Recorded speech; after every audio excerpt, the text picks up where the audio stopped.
Hello everybody and welcome to the Calling All Heroes Challenger Cup Qualifier number 2 Moxie, and we're back once again after Qualifier number 1, which was honestly incredibly exciting. And to come back into Qualifier number 2 with Moxie, I'm incredibly excited to see what's in store for us today. Yeah, it's an absolute honor to get to be back on the Calling All Heroes cast this desk, Dustin. This is a brilliant initiative that is brought to us between Overwatch and the Overwatch League, which has the mission of building an inclusive and competitive game space and environment for everyone, including marginalized genders, so that not only can they develop skills to be able to play with teams and really try and compete in that competitive scene, it also runs in tandem alongside the Path to Pro, with the hope that a lot of these teams are actually going to be participating in open division at the same time, carrying the skills that they're able to learn and build here over towards that area to be able to integrate into other parts of the competitive scene of Overwatch 2. Yeah, and if you want to check out more, please go to callingallheroes.gg to look into it a bit more. But guys, let's show you a little bit of a replay from qualifiers number 1, which like we mentioned, what's exciting as heck. So let's show you some highlights back from that qualifiers, which happened last month. Hello, Calling All Heroes. Welcome to the Challengers Cup for the Calling All Heroes tournament. Of course, Ruby is there with the defense matrix to just eat up as much of that barrage as possible. That's how you endure. The res is successful on the cool guy. I am surprised that that was not shut down, and he gets 2 kills during the barrage. Ruby has the self-destruct available, and there it is, gonna have to be used. Beautiful. There's the EMP on top of it all. No one's available to run away. The grab's already here, and there's nothing to save them through that damage as the beat drop was not built yet for Quiet. So Batchy finds the kill, pops the tack visor as well. They could still fall, but the ancient aid comes through into Batchy. Will they fall? No! Wall extremely low. They found 3 kills with their tack visor. On the Reinhardt charges forward, but that means that the Reinhardt isn't that to appeal for the rest of the team. And there's nothing to slow him down. The blade comes through. And all of that space that the Forest should have created is denied. Online, so might be able to hold that all, but that early pick, that's all they needed. Oh, man, and it is just a free-for-all in the back line there for Nanai. Oh, again!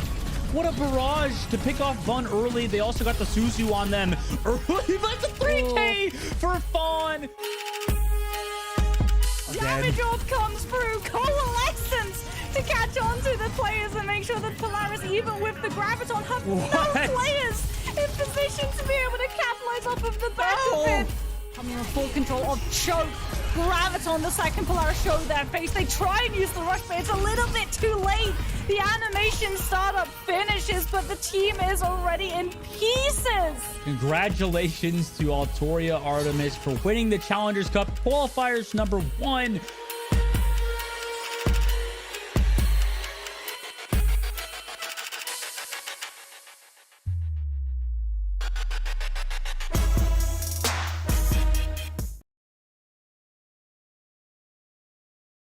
All right, well, let's see who's going to qualify for this weekend's, as we mentioned last weekend, or last qualifiers rather. Altior Artemis, Altior Polaris, 1:30 time zone in Shikigami, all qualified in qualifier number 1, which every series that weekend was a barn burner of a series, Moxie. Yeah, I remember the matchup with Altior Artemis versus Altior Polaris in that grand final. And oh my goodness, Polaris making that lower bracket run back to be able to go back to back against Artemis. And it really did go down to the absolute wire on some of those matches. But those 4 teams have qualified into the main event in December. We still have to figure out the rest of those 4 other teams that are going to be able to make it in for that play. And it's going to come down to all of the teams that are participating this weekend. And Dustin, we have some absolutely stacked rosters. It's going to be a Swiss stage for the first 2 days, which does mean that we're going to be heading into a first to 2 format before we head over to November 20th, where the matches take a little bit longer, becoming a best of 5 in those grand finals, with the top 4 teams managing to advance into the final event in December and getting to go toe-to-toe with the likes of Polaris, Artemis, 1:30 time zone, and Shikigami. However, one thing we do have to mention as well is that these players are playing on live patch, Justin, so you know what that means. So it's going to be a different bit of meta. Still going to be the same map pool. We're still going to have places like Paris and Esperanza coming in for push, but we are going to most likely see a variety of different heroes in comparison to qualifiers number 1, which really anchored around the Zarya and the Kiriko being integrated together. With Zarya getting that nerf, it's much more likely that we're going to see the meta that we saw from the Overwatch League Grand Finals, which is Winston coming into the mix with Genji being booted out and Reaper taking his place. And I, for one, am here for it, although I know that you have your eye on a different tank hero. Well, obviously, I mean, like you mentioned, Winston will be included for sure. But on the other side, in ranked and a lot of the actual game itself, people have been playing Roadhog because, as I would say, there's two types of tank players, right, Moxie? There's tank players that can play like the Reinhardt, Winston, and there's tank players that can play like the Zarya, the Diva, and the Roadhog. It's just the people that enjoy aiming a bit more rather than the big brain galactic dives or like the perfectly timed Reinhardt shields and stuff like that. So, it's up in the air. It really depends on who's playing what in this qualifier. And Moxie, I mean, everything's up in the air based on who could play what, right? I mean, we have so many different teams, especially that qualified in the first qualifier. In the second one, obviously there's some talent that maybe got left out in that first qualifier, which is now looking to prove a point in the second one. Not just that as well, but we are having so much support for Calling All Heroes initiative that Overwatch League teams, after the first qualifiers, saw that, okay, there is a position. We were seeing some contenders teams with the likes of Altiora making that label, making that safe space for some of these marginalized genders. And Vancouver Titans actually did the exact same thing. They extended an invitation out to players and they formed their own team to be able to enter in Vancouver Titans Blue. And they're definitely one of those favorites to watch, right? They've got access to all of those resources that the Overwatch League team has, so all of that coaching, all of that support is going to be there in mass for this team, and I'm definitely going to have my eye on them. But Altiora teams really do have a lot that they bring to the table off of qualifiers number 1. They just looked extremely strong, as we were actually getting to see one of those Altiora teams in game number 1. It's going to be Altiora Summit going up against Alternate Lanterns, and this is going to be a doozy because both of these teams are pretty evenly matched when it comes to competitive ranking.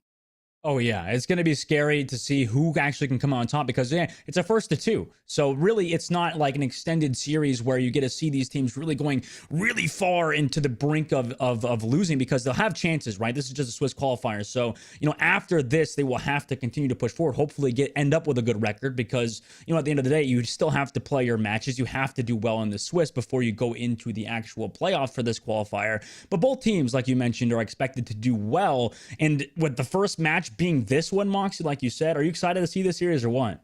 I'm really excited to see this. It's going to be new patch, it's going to be new teams. We've even got some returning teams as well who weren't able to be successful in qualifiers number 1 coming back, which is always an absolute pleasure as we get to look at Altiora Summit's roster. I know that Snotty asked to have Doomfist as their hero pictured. I don't think we're going to get to see her actually play the Doomfist. It's much likely either going to be the Winston or the Roadhog, but if we do see the Doom pick coming through, I wouldn't complain. No, I wouldn't either. I mean, well, I would hate to play against it, but as a spectator, I mean, Doomfist is a character that we haven't seen for quite some time. So to see him back would be really exciting. And to see even maybe Junkrat he played today, Moxie, as well, after the nerfs that came through with him, I'm curious to see if they actually decide to play that character. But obviously, Sojourn has been a staple at the highest level, which Moxie, I mean, it seems like Sojourn is not going to leave anytime soon, especially after the recent patch changes that we are on. Yeah, Sojourn untouched definitely shows that she's going to be extremely dominant in this meta, and she is just bringing so much to the table in terms of diversibility in the amount of kills that you can find with her, and also when she really pops off in early and late fights. But we can have a look at Alternate Lantern's roster, as Prince Mew was actually one of those players. I do believe he was on very small eggs in qualifier number 1, wasn't able to make it into the playoffs or find themselves a spot on that top 4 teams to be able to make it into the December main event. So he's coming back in with a different team. It's going to be really interesting to see how these players are able to go up against one of those Altiora teams, because as we pointed out, Altiora is a label that has had a lot of teams coming into the Calling All Heroes qualifiers, and a lot of those teams have found a lot of success. Yeah, that team carries a lot of weight as we move into Busan. As we know, I mean, Altior really has a lot of leeway in the Calling All Heroes and the Challengers Cup specifically because both of their teams got spots number 1 and 2 in the last qualifiers. So because they did that, coming into qualifier number 2, they've really, led by example. Now, obviously, these are completely different players. They have their own reputations to build off of, and in which I'm sure they are. All of these players, I'm sure you could find them on social media if you just look for their Twitter page out there, because coming into Busan, Moxie, I mean, alternate lanterns, they have a lot of pressure on them to beat an Altiora team. Yeah, Busan, one of those maps as well where we might actually get to see that pick of the Junkrat coming on through, especially if we head over towards Mecha Base. Just with the closed up hallways, it's really good for Junkrat players to just be able to bounce off those damages, because yes, he just get a little bit of a nerf, but it was in the trap utility rather than the actual damage that he's able to put down, or the ricochet capacity as well. So he is still going to be just as dangerous in claustrophobic spaces as he was prior to the nerf coming on through. And Summer, I see you teasing the Doomfist. I'm not going to say anything until you actually get outside of those spawn doors, because this composition, it's going to be, if they actually, there it is. There it is. If they actually come out of this, it was going to be extremely feast or famine, but no, Schnorty is going to go over to that Winston. Summer immediately going to be swapping into the full meta. Alternate Lanterns actually opting for something very similar, but keeping the Genji in over the Reaper. Wow. That is interesting, considering Genji not only got nerfed, he got doubly nerfed. It's going to be very hard to be able to keep up with the damage that Sade's able to put out. Well, they're trying to go for the hard dive to make up for that damage just through the overall DPS, maybe on the dives. He does find Prism, but at the same time, on the other side, Starfy and Nubeki both take down Prince Mew and Fey Wild Fox. So now alternate lanterns have to fall back, losing those two. Even though they did find that Genji trade-off immediately, Altiora do sustain and capture the point first. Yeah, Genji with the nerfs coming on through, he has far less shurikens. Like 6 less shurikens is quite a big difference. You are going to be reloading a lot more often than you would previously, as well as the fact its damage got tapped down by 2 for every single shuriken hit as well. Does mean that he's going to have a very hard job trying to keep up with the damage burst that is there for Summit. He still has some ability though, so they can actually still go into that backline and try and find those picks. And that's exactly what Lanterns are trying to set up. The problem is the Genji just doesn't have the damage to be able to burst through the Winston bubble. No, and it doesn't, especially with that speed from Nubsky onto Starfy. I mean, it's just impossible to deal with that Reaper that runs onto you, because now Altiora Summit, they're building those ultimates, Moxie. They have 70 on Primal Rage, 70 on that Kuriko, on the Kitsune Rush. In alternate, they're barely 50 and 50 on their Blade in Primal. And here comes the swaps. Lantern's actually going to be opting for Serena to come in on to that Reaper. Prince Mew going over to the Ana to try to better equip T when that dive does come through, giving that boost of the Nano towards the Genji Blade, or even trying to use it for shambles to make sure that the Winston has a little bit more space provided when that dive does start to hit. Ooh. But in the meanwhile, the Disruptor shot came in from Prism, also the shots, but the Resurrect, that's why they swapped to Mercy. But also they don't have speed to try to get into this fight. They have to drop their bubble early, and now they lose Faye on the other side, so it looks like alternate lanterns are kind of lost without them. Starfy does get Prince and T as well. Serena trying to do something on the other side, but immediately Primal Raged by Snorty, and that's a little bit of a sustain that all they need to close out onto alternate lanterns. And now with 80% on the board, they did use the Continue Rushing and Primal Rage, so maybe alternate can come back with ultimates of their own. Yeah, Summit using those 2 ultimates to actually stall the fight into lasting longer for Lanterns, as they have not been able to regroup. We're headed into final fight territory. The overclock is going to be there for Prism, and alternate Lanterns have no choice but to walk straight into it. Shambles can't even pop Primal to try to touch that point, because the second that they do, they give away the bubble, and the overclock is just going to rip through the team. The jump comes down from Shambles, but it's onto the high ground that Summit are occupying rather than tapping onto the point. And just like that, it is going to be Altiora walking away with the first part of Busan. Wow. I mean, dominant performance from them thus far. The swaps, I don't know, Moxie, if you agree with me. What do you think? Like, it just seemed like the Mercy instead of the Lucio. It's a bit troublesome if you're going to play Reaper, right? It's really hard. Like, I know why you went for the Mercy. You're giving up that Sojourn. So you're giving away that potential trade of the early pick, which means you want the Mercy for the res in case Prism is able to find that. But like you pointed out, you don't have that speed boost, and Lucio is one of the best supports in the game at the moment. And you're headed into Mecha Base, a map which is revered for choke control, and you're still foregoing the Lucio. So if you get stuck in these chokes, it's going to be so hard for Lanterns to actually maneuver their way onto point. Well, they're trying to play maybe a composition that is focused around their strengths because they're going to play that Junkrat with the Mercy this time. But at the same time, Altiora is well aware, and they're trying to build up that railgun shot to maybe look for a backline at the same time. But alternate lanterns, they already have to continually back up because there's Reaper pressure on the other side. So now Snorty comes around the front side, and they're already low, down in heals already, forced to use their nade for complete sustain, and it might just not be enough because Prism rips off the head of T, and now alternate lanterns, they go to trade back, they get the resurrect after the Orisa goes forward with a little bit of pressure on the front line, and that might just be enough because the internet lands onto Snorty, lands onto Starfy as well, and now Prism's forced to fall back, does hit the railgun shot onto the body of the Mercy, but it's not enough for a headshot, and at the same time, Feywild Fox falls back because they didn't get headshot, and allows him to push forward another point, even though Summit got the cap first. Alternate lanterns, they're steadily in control now. Yeah, this is where they want to be as well. They have that choke control. This is where that Junkrat really comes into play alongside the Mei as well. The problem is Summit are already past the choke. With that Lucio, they've been able to circumvent the win condition for Lanterns. The stall is gone, and now it's the frontline fight. Yeah, at the same time, the Valkyrie in towards the side of alternate lanterns, but the nano boost is available. Who are they going to use it on? Is it going to be the Mei? The sustain's already here from that Valkyrie, and it allows Syrah to get the first pick on the Nubsky. So now that they're down, no Lucio in this fight, no beat drop will be popped. Snorty just try to find a backline trade, in which he does, and Faye got taken out by Starfy as well, so no resurrect available. And now towards the point goes Altiora Summit and alternate lanterns. They don't want to pop ultimates here because they're missing people, but no, they do pop the nano boost. They pop it onto the Mei. They're zoned out on the point because of shambles, but Starfy finds the Ana. Sirena does take Prism out at the same time, and they are on that point, but Starfy and K-Pop Sand close out on this point to allow the switch to eventually happen, but T comes back with a concussion mine to the face of Nubsky, which is a little funny. I mean, Junkrat could do that, but the Riptide coming next fight, Altiora should be fine with just that Primal Rage to cap out that point. Yeah, I don't know how much of a fan I am of Lanterns throwing in free ultimates to stall out percentage. I know choke is extremely hard to be able to break through for them. They have that Junkrat tire. The problem is that Summit have a lot of survivability, even if it's able to hit onto one of those players. Worse, K-Pop might just be able to hit that Suzu as we see the rush come on through. Serena unfortunately not able to use the wall to stop its path as Snorty goes in for that backline dive. No kills coming on off the Mei wall was decent, and it has unfortunately been able to keep the rest of the team alive, but Prince New had been separated away from his team. Snorty with the kite is able to find the Ana and force the resurrection out from Lanterns, and they're still stored up in choke. Some are just about to equalize point percentage. T is forced to use that tire just to keep them hostage, so that they can't actually try and prevent Lanterns from walking below and onto point.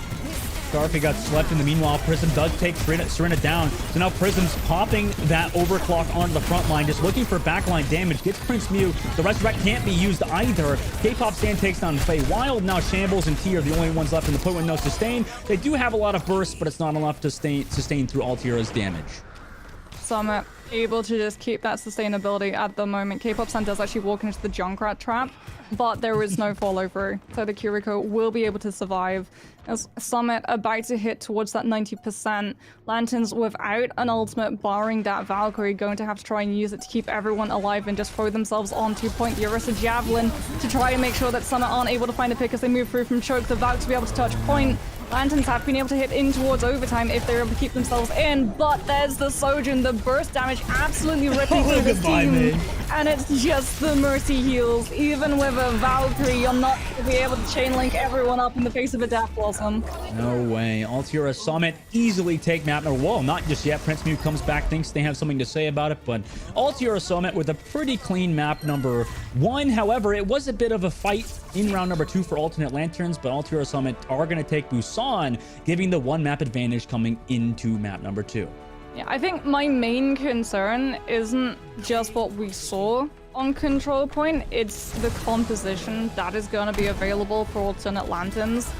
Just because if you're not able to play that Lucio, the Reaper, the Sojourn, there's a reason that it's so hard meta. There is a reason that when we saw the Overwatch League teams running on this patch, we only really saw a sort of variety in terms of Roadhog coming through to replace the Winston. It is so good all across the board at bringing to the table kill potential, survivability, and sustain stall potential on those points because the Sojourn has so much mobility, the Reaper with the Ray Form and the self-heal off of the shotgun damage that you do, the Winston with the mobility that you have in Primal Rage to be able to keep bolstering up your health bar. There's a reason that it is just the most run composition out there for the pros. And if you can't run into it, you really do have to rely on burst damage from something like the Junkrat, which unfortunately didn't pan out. Not enough. Snorty played that so well. She was amazing on the Winston. But guys, we will be going to a short break. When we come back, we'll be going into map number 2. So you're not going to miss it. We'll be right back in just a moment.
Welcome back to the Calling All Heroes Challenger Cup number 2, and we are back coming mid-series between Altiora Summit versus Alternate Lanterns. And thus far in map number 1, Altiora Summit were heavily in the advantage for most of the map. Round number 1, 100-0. Round number 2 was 100 to, I believe, 55. So now coming into map number 2, Moxie, what can we expect maybe out of Alternate Lanterns to potentially come back in this series? I think for Lanterns, it's going to be basically figuring out whether or not they can run these meta picks, and if not, they're going to have to find a different win condition. My heart honestly goes out to the support lineup for Alternate Lanterns, because we saw just this massive shift halfway through Mecha Base, where Snorty on that Winston just figures out, wait a minute, they can't really peel for an Ana. So I'm just going to jump into that backline. I'm going to drop my bubble. I'm going to zap the Ana down. Even if I'm not able to kill them, I'm still going to be able to keep them occupied. And so just by going into that backline and keeping that Ana occupied, everyone else in Lanterns is relying on mercy heals as they're trying to make it through choke. And you're not running the Lucio, you're running an Orisa as well. And trying to run an Orisa through choke, even with the additional speed that Javelin Spin allows for you, is still like trying to lug lug up the heaviest suitcase up the longest flight of stairs. It's so hard to be able to pull off while you're just a Mercy and you've got the beam and you're like, wait a minute, guys, my heals can only do so much for so long. And in the face of the burst damage from Sojourn with that railgun charged up, it's really hard to be able to make sure that the entire team survives. And that is unfortunately what Lanterns had to deal with.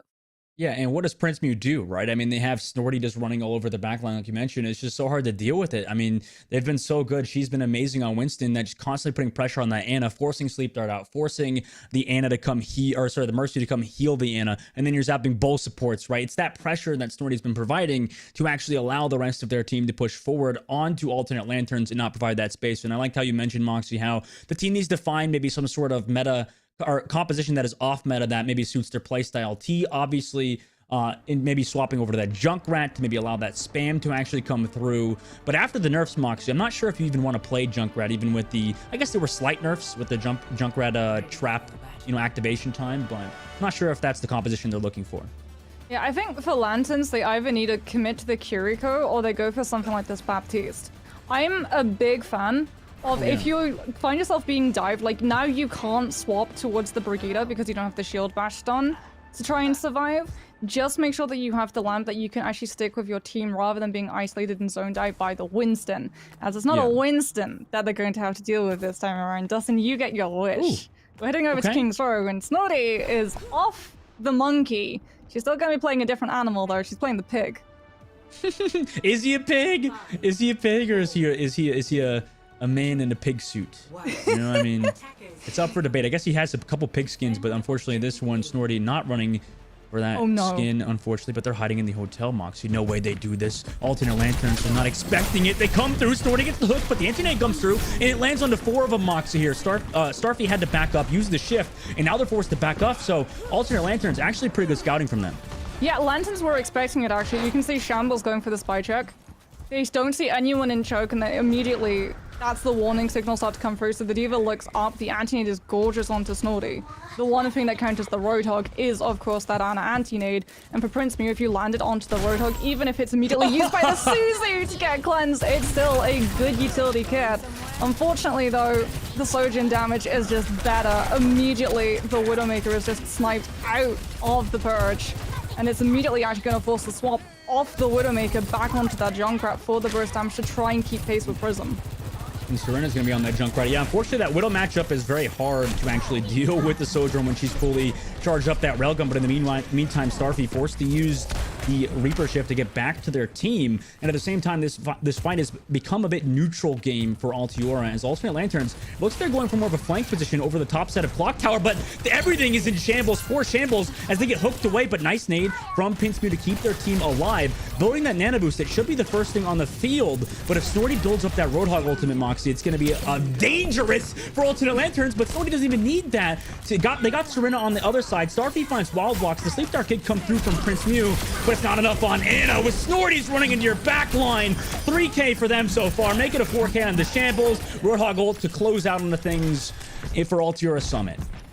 Alternate Lanterns will at least have the Diva Bomb to try to push in with. The problem is that Altiora Summit are going to have a lot of cover, a lot of corners to be able to break line of sight to hide from it, as well as that Suzu. And if Lanterns try to break through this choke, K-Pop Stan is holding on to this rush with the advanced cooldowns and the Death Blossom to pair it up with, which is going to be devastating. It's going to come down to Prince Mew and the Sleep Dart to be able to shut that one down fast. Yeah, that Sleep Dart, like you mentioned, it's going to be crucial. The Nano Boost comes out, though, on the other side. Sleep Dart, I believe, missed there, but the Kitsune Rush pop allows Prism to get Prince Mew. So now that that's out of the equation, Alternate Lanterns, they might want to commit ultimates, but no, they want to save for next fight. 1 minute and 30 left. Just building ultimates. Prince Mew's can actually swap to Zenyatta, thinking the Discord is going to help them here, but Altiora, so smart, only use the Kitsune Rush deck. Altiora holding on to a lot of ults. Alternate Lanterns will have that Kitsune Rush to try to break through from choke and set T up to come in with that Death Blossom, but Noobski is gonna have that sound barrier, and if the Lucio is able to connect with the ground before the Death Blossom comes through, the survivability is gonna be there for Summit. As Lanterns, they were able to spy check the first attack coming through from Summit. Now they're going to have to watch the backs the second time. Flanking Death Blossoms coming through. It's going to connect right into the back of the rush. It doesn't find the picks, but it's still chunking them low. Suzu was there, but Faye unfortunately got tracked down by Starfy. Now the tire comes through to try to equalize things. Gets Starfy, but Nubsky on the other side found Shambles. And oh, great hook from Snorty. Forces the Reaper ship to fall back, but a Zenyatta on the choke point. It's not going to be enough versus the entirety of Altiora on that front line, but actually it sustains. 30 seconds left. Now there's that overclock for Altiora Summit. Alternate Lanterns, they're going to have that Death Blossom, but with no speed boost. How does it find value here, Moxie? That is the question. As you can see, Summit actually just starting to split up into pockets. The Junkrat gonna have control of this high ground to make sure that they don't get caught out by the Death Blossom when it comes through. Prism fully ramped up with the overclock. That's one, that's two. Lantern's hopes fading around them as the Sojourn just bursts through the entire team before T can even pop out. Wow. Just absolute dismantling of alternate lanterns. They were turned back into the original parts, which are, I guess, glass, some metal maybe. Unfortunately for them on defense, they're going to have to change things up and potentially run a different composition. But at the same time, I mean, they tried to do everything there, but it seemed like Altiora was just ready for pretty much every maneuver that alternate lanterns were trying to do. Yeah, I tell you one play that Altiora were ready for, and that is Starfy coming in with the Death Blossom to deny Lanterns using that rush to be able to break through from choke and onto point. Because even though the Death Blossom doesn't find the kills that it's looking for when you're in the ult form, it actually pushes Lanterns away from using the rush, away from having those increased cooldowns and that speed boost. And it means that Rush runs out and Lanterns still haven't had control of the fight. Worse, they are now fragmented onto the sidelines of the point, and that's when Summit just comes in with the cleanup crew, because they have the burst damage, the Sojourn, the Roadhog. All they need to do is look in a direction of a Lanterns players and just puff a breeze of air towards them to be able to knock one down. As we are now going to see Lantern swapping over onto the defense. Once again, Shambles coming out onto that Orisa. Serena going to be picking up the Mei. This is something that we've seen work in the past. You use the wall, cut off a player as they move through from choke. Summit, however, can once again counter that by running the Lucio to be able to use that speed boost and make sure that the entire team moves as one together so that no one gets isolated out by the Mei. Yeah, and that's hopefully what Altiora are going to try to do. But on the other side, yeah, that Mei is good to see again, right? I mean, it's fun to see Mei back in the hero pool potentially for alternate lanterns, or to allow them and maybe you get a win, maybe get that wall off even with that speed boost for Altiora. But they go for the flank, and Snorty's onto that Doomfist now. Like you mentioned before, Mox, it's interesting to see if it finds value. They're going for the flank on the top side, and it allows Prism to find the shot onto Faye, who had to drop off that high ground and now down one. I'm not sure how alternate lanterns are going to do this. Snorty finds Prince Mew. Nobody left now. It's just Serena and on T on this point, but they're walled off by their own Mei. Hanzo goes and double jumps back into the point, but Altiora Summit close it out with a pretty interesting composition to give them the 2-0 win in this Swiss format. Yeah, Summit actually just running that Doomfist to create disruption, dive into the backline, occupy the Lantern players, allowing one of them to just walk onto point and pick up the percentage necessary to find the map win. They know exactly what they need to do. They're not playing for a fight win. They are literally just playing distraction tactics so that they can pick up that percentage. And unfortunately for alternate lanterns, it really was just not being able to break into a very versatile hero pool that slowed them down. We see the Mei attempt coming on through, but because the Lucio is in play, they're not able to use that wall to try and separate that team and control the first part of the choke, and as a result, they're really playing reactive. They give up the high ground too, allowing Summit far too much control of the situation. The fact that we see the Widowmaker actually continue forward rather than swapping off to something like the Sojourn once the attempt at that spawn camp runs out goes to show just how much control Summit had in the entirety of that series. Yeah, they're proving why they are an Altiora team. I mean, we know that they are a franchise that is to be reckoned with. I mean, both teams, like you mentioned, qualifying in the last qualifiers, or at least two teams out of the Altiora group to actually qualify is a huge deal. Now Summit proving why they are deserved of being a part of this franchise, like I mentioned. But guys, we'll be going to a short break. When we come back, we'll have more content for you guys, so you're not going to miss it. We'll be right back.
welcome back to the Calling All Heroes qualifier number 2, and we have with us a winner from this match from the actual team of Altiora Summit. We have Snorty with us. Congratulations on the win. You played amazing on pretty much every tank that there is to play.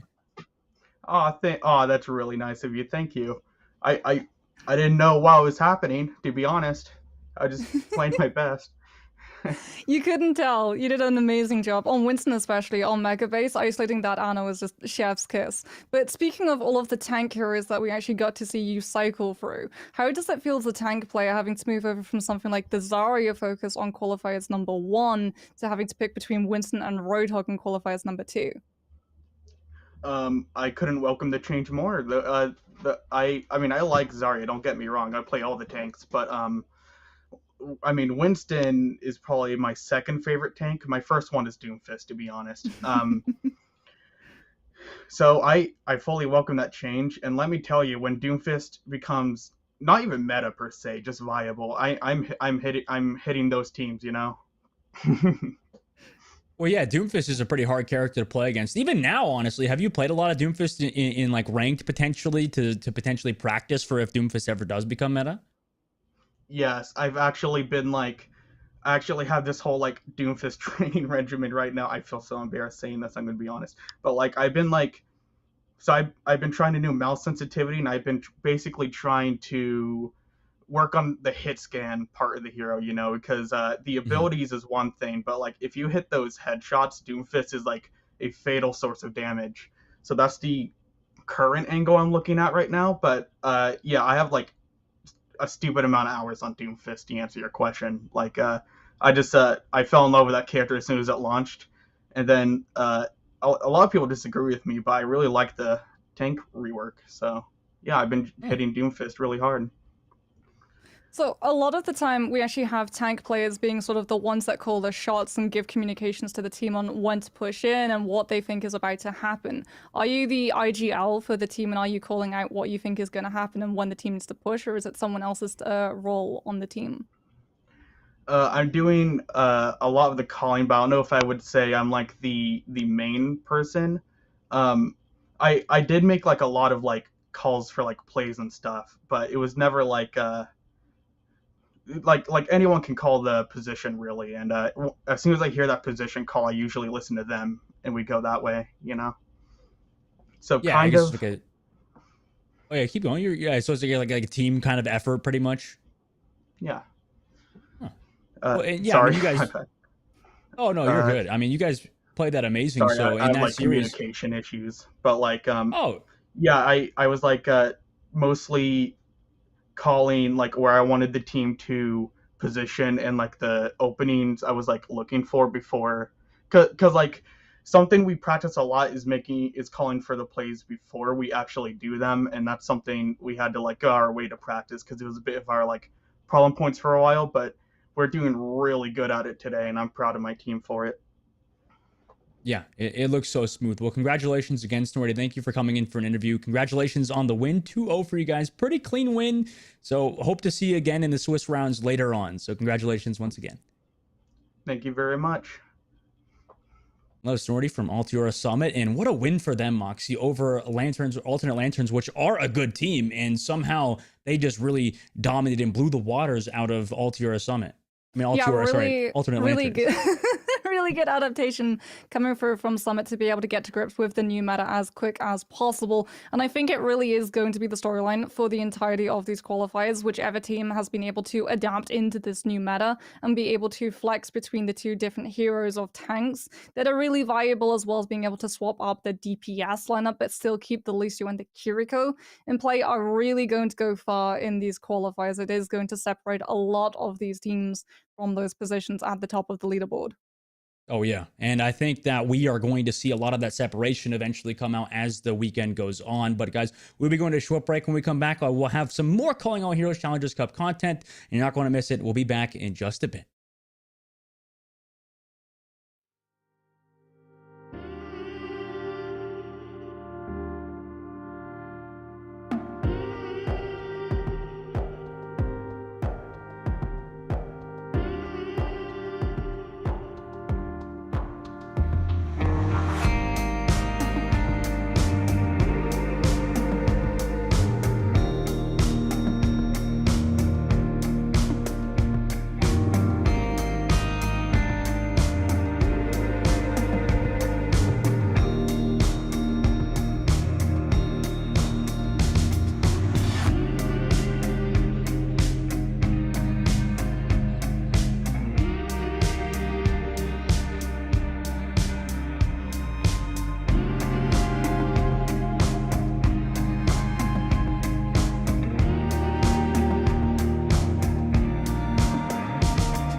Hello, everyone, and welcome back to the Calling All Heroes Challenger Cup number 2. And we are coming into the series in the second one, Moxie. This is a team you were looking forward to. We got number 1 on Overbuff and Dart Monkeys going head to head in this next matchup in this first of two. First of two.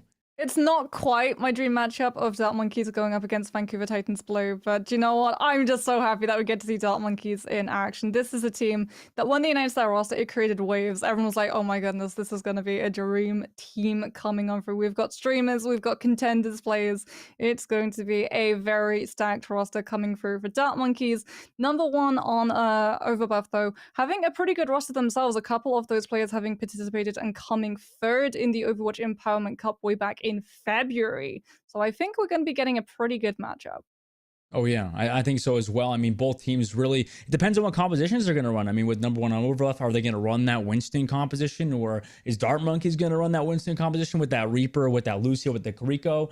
You know, what are we going to see Aspen on? It really, all of these things matter on what the teams have decided, because coming into qualifier number 2, you know, we have a bit of a mixed bag, right? Everybody qualifiers won, you know, it happened, top 4 teams placed. Now you got to kind of reshuffle, figure things out leading into the second qualifiers, in which they have, right? Number 1 on Overbuff, obviously one of the more recognizable team names I think we've seen in contenders, and I think people like to just use that team in general. And their team really is looking forward to playing this matchup, right? Because they have a lot of good aimers. We've seen Cool Guy before, we've seen Soap, we've seen Prisma before. And with this team specifically, I mean, I could see them doing well against pretty much every team, let alone Dart Monkeys coming up in this first of 2. Yeah, I think this is going to be a real test for this team, right? Dart Monkeys are one of those teams that when you look at the roster that you have, you kind of go, oh, okay, play the boss music. And so it is going to be a very good test to see whether or not number 1 on Overbuff can find their footing in Calling All Heroes, because they've had decent performances in the past, not brilliant standout performances. I think this is where we get to see the adaptation coming from this team, whether or not they have been able to adapt into that new meta, and whether or not they're ready to take the next step forward and try to make it into one of those top 4 positions, because they definitely have the chops to be able to do it.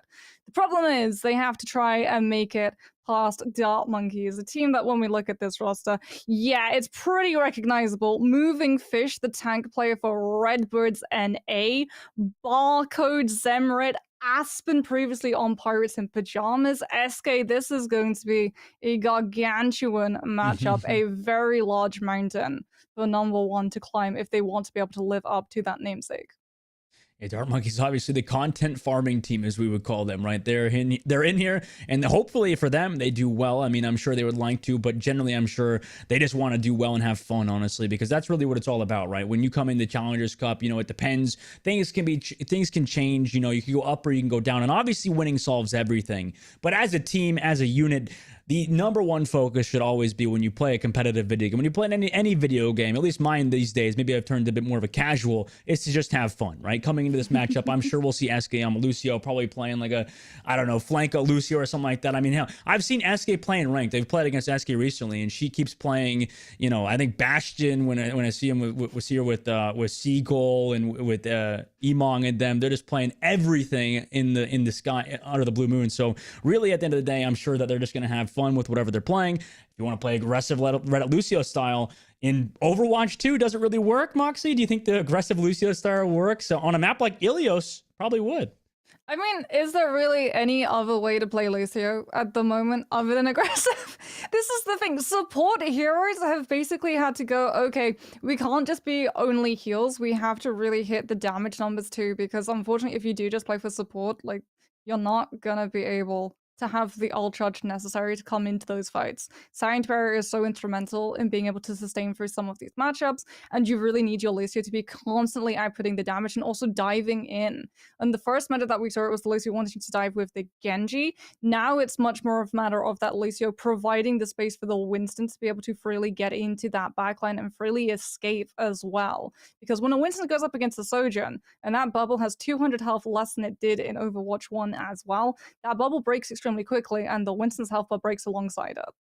Oh yeah, and it's just absolute destruction at that point. And on top of that, the supports aren't even killable. Like Lucio is one of the more unkillable supports in the game. The fact that they just ride all over you, and then on top of that, you try to shoot them. They have, like you mentioned, that self-sustain, that heal on top of the heals they already possess. It makes it incredibly hard to take that hero down unless you have some sort of sunlock, in which usually you don't, or the sticky grenade on like Cassidy or something. But I mean, we see Barcode play the Cassidy, right? We see, I mean, Barcode has a very good Cassidy, has a very good Soldier, a lot of the really good hit scan characters. So we can see if they have adapted more towards that Sojourn. And coming into Ilios, I mean, this is a map where Sojourn kind of reigns supreme besides maybe on Ruins, right? Yeah, Sojourn, I think, just reigns supreme on every single map. At the moment, let's be honest. Just the amount of damage that she's able to put up, the fact that we saw in that previous matchup, because they weren't able to play the Sojourn, Alternate Lanterns had to actually go for a Mercy damage boosted Junkrat. Try to match the numbers that Prism was outputting before the fights properly started to spiral into action. She is exceptionally strong. The one weakness that Sojourn perhaps has is that she isn't really a traditional hit scan. So if you want to commit to something like the Fire, it is a little bit harder for the Sojourn to be able to snipe her out of the sky. Yeah, I think that, yeah, if you play that Pharah, it could be something that's viable, especially against Dart Monkeys if they actually lock that Cementia. But more than likely, Zemret is just going to teleport Dart Monkeys out of the spawn. Number one of Overwatch, not even concerning themselves with that same mindset as Zafrona, actually going to lock that Mercy. And Prismatine actually going to swap over to the Kariko after Lucio spitting out of spawn. And now they're going to run that Diva with that Pharah. Even after the Diva nerfs Moxie, they're going to run it instead of that Winston. Yeah, Aspen, Diva. what? There's a reason that she was on Pip. Aspen's aim is pretty godlike. And Dart Monkeys already with a very early pick look to be able to secure this first percentage. Number one on overbuff, unfortunately, because they're running that far, having to commit to the Mercy pocket, which means that they have to forego the Lucio for the Kiriko with the burst healing to try and keep the rest of the team up. And as a result, Dart Monkeys are having a lot of control. However, they lose the tank. Moving Fish does unfortunately go down by trying to dive their way into that backline. And it does mean that number one on overbuff might be able to turn this fight around pretty quickly. The problem is the Far is fighting in an enclosed space where there's a ceiling. Zemret not able to find the kill. Cool Guy escaping with a sliver of her health bar is able to reposition.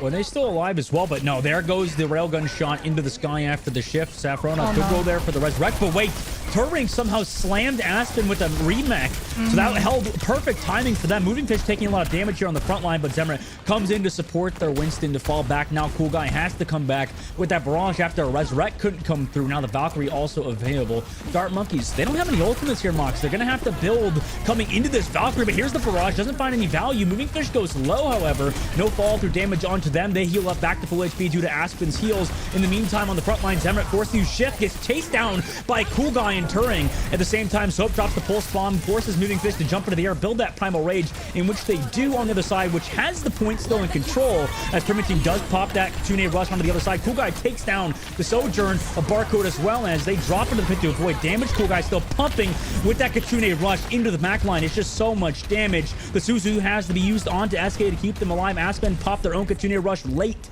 and now Zemret, they have that ultimate, they have that Reaper ultimate. Moving Fish booping them away. SK actually gets the boop on a Turing off of the map, where it actually kills them, and Cool Guy actually gets SK as one, trades it back for Moving Fish, and with Sojourn Barcode, they clean up things, and the point was never flipped for number one on Overbuff. That's the problem. Even though number one on Overbuff hit the ults first, even though they find straggles of picks here and there, the sustainability and stall for the entirety of Dart Monkeys alone allows themselves to just keep themselves on that point for so long. Sojourn does get taken out, Barcode going to be removed from the fight. No burst damage, unfortunately. Number one on Overbuff have to bypass a Death Blossom, and it forces the barrage as we hit towards overtime. Diva Bomb still going to be in play. Moving Fish taken down. No bubble going to be there to save the team. But number one on Overbuff have to win every single one of these next fights, and as a result have to hold on to this ultimate. They are going to be relying both on Turing on this Diva and Soap on the Tracer to find an early pick to secure delay tactics long enough for that point percentage to start to look a little healthier.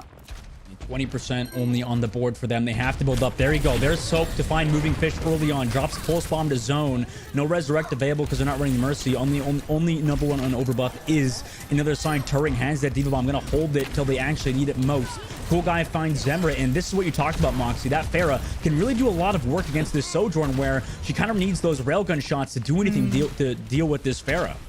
And as well as that, the fact that number one and overbuff have the sky control when these fights begin means that Cool Guy doesn't have to worry about being sniped out by a Sojourn who already has that railgun charged up and is looking for the snipe to land onto the Pharah, which is a massive advantage. However, Dark Monkey's coming in with the overclock, immediately gonna pop it. Sophrona popping out that Valkyrie to try and keep everyone alive. Turing with the Diva actually going for the get down president play and blocking the Sojourn shots, as overclock, because of the kite, finds nothing. Barrage perfectly placed as well from Cool Guy to not kill themselves there. It's a huge deal. The Sojourn has to fall back to the health pack now, but without their team has to reset. And Moxie, this is a very close one. 73% of the board now. Number one on overbuff have really turned it around. Yeah, honestly, Turing coming in with the absolute hero clutch play. Blocking out Barcode with that overclock is absolutely massive. She secures her entirety of her team to be able to survive. As now we're heading towards another overtime. Prismatine holding on to this Kitsune rush, but Dark Monkeys are going to have the rush and the soundbar to layer on top of it. So they take a little bit of a longer rotation, but Winston going to be able to get the touch on to make sure that they have that point percentage. As Barcode has actually swapped onto the Cassie to deal with the fire. There's the traditional hit scan, and immediately Cool Guy's wings are clipped.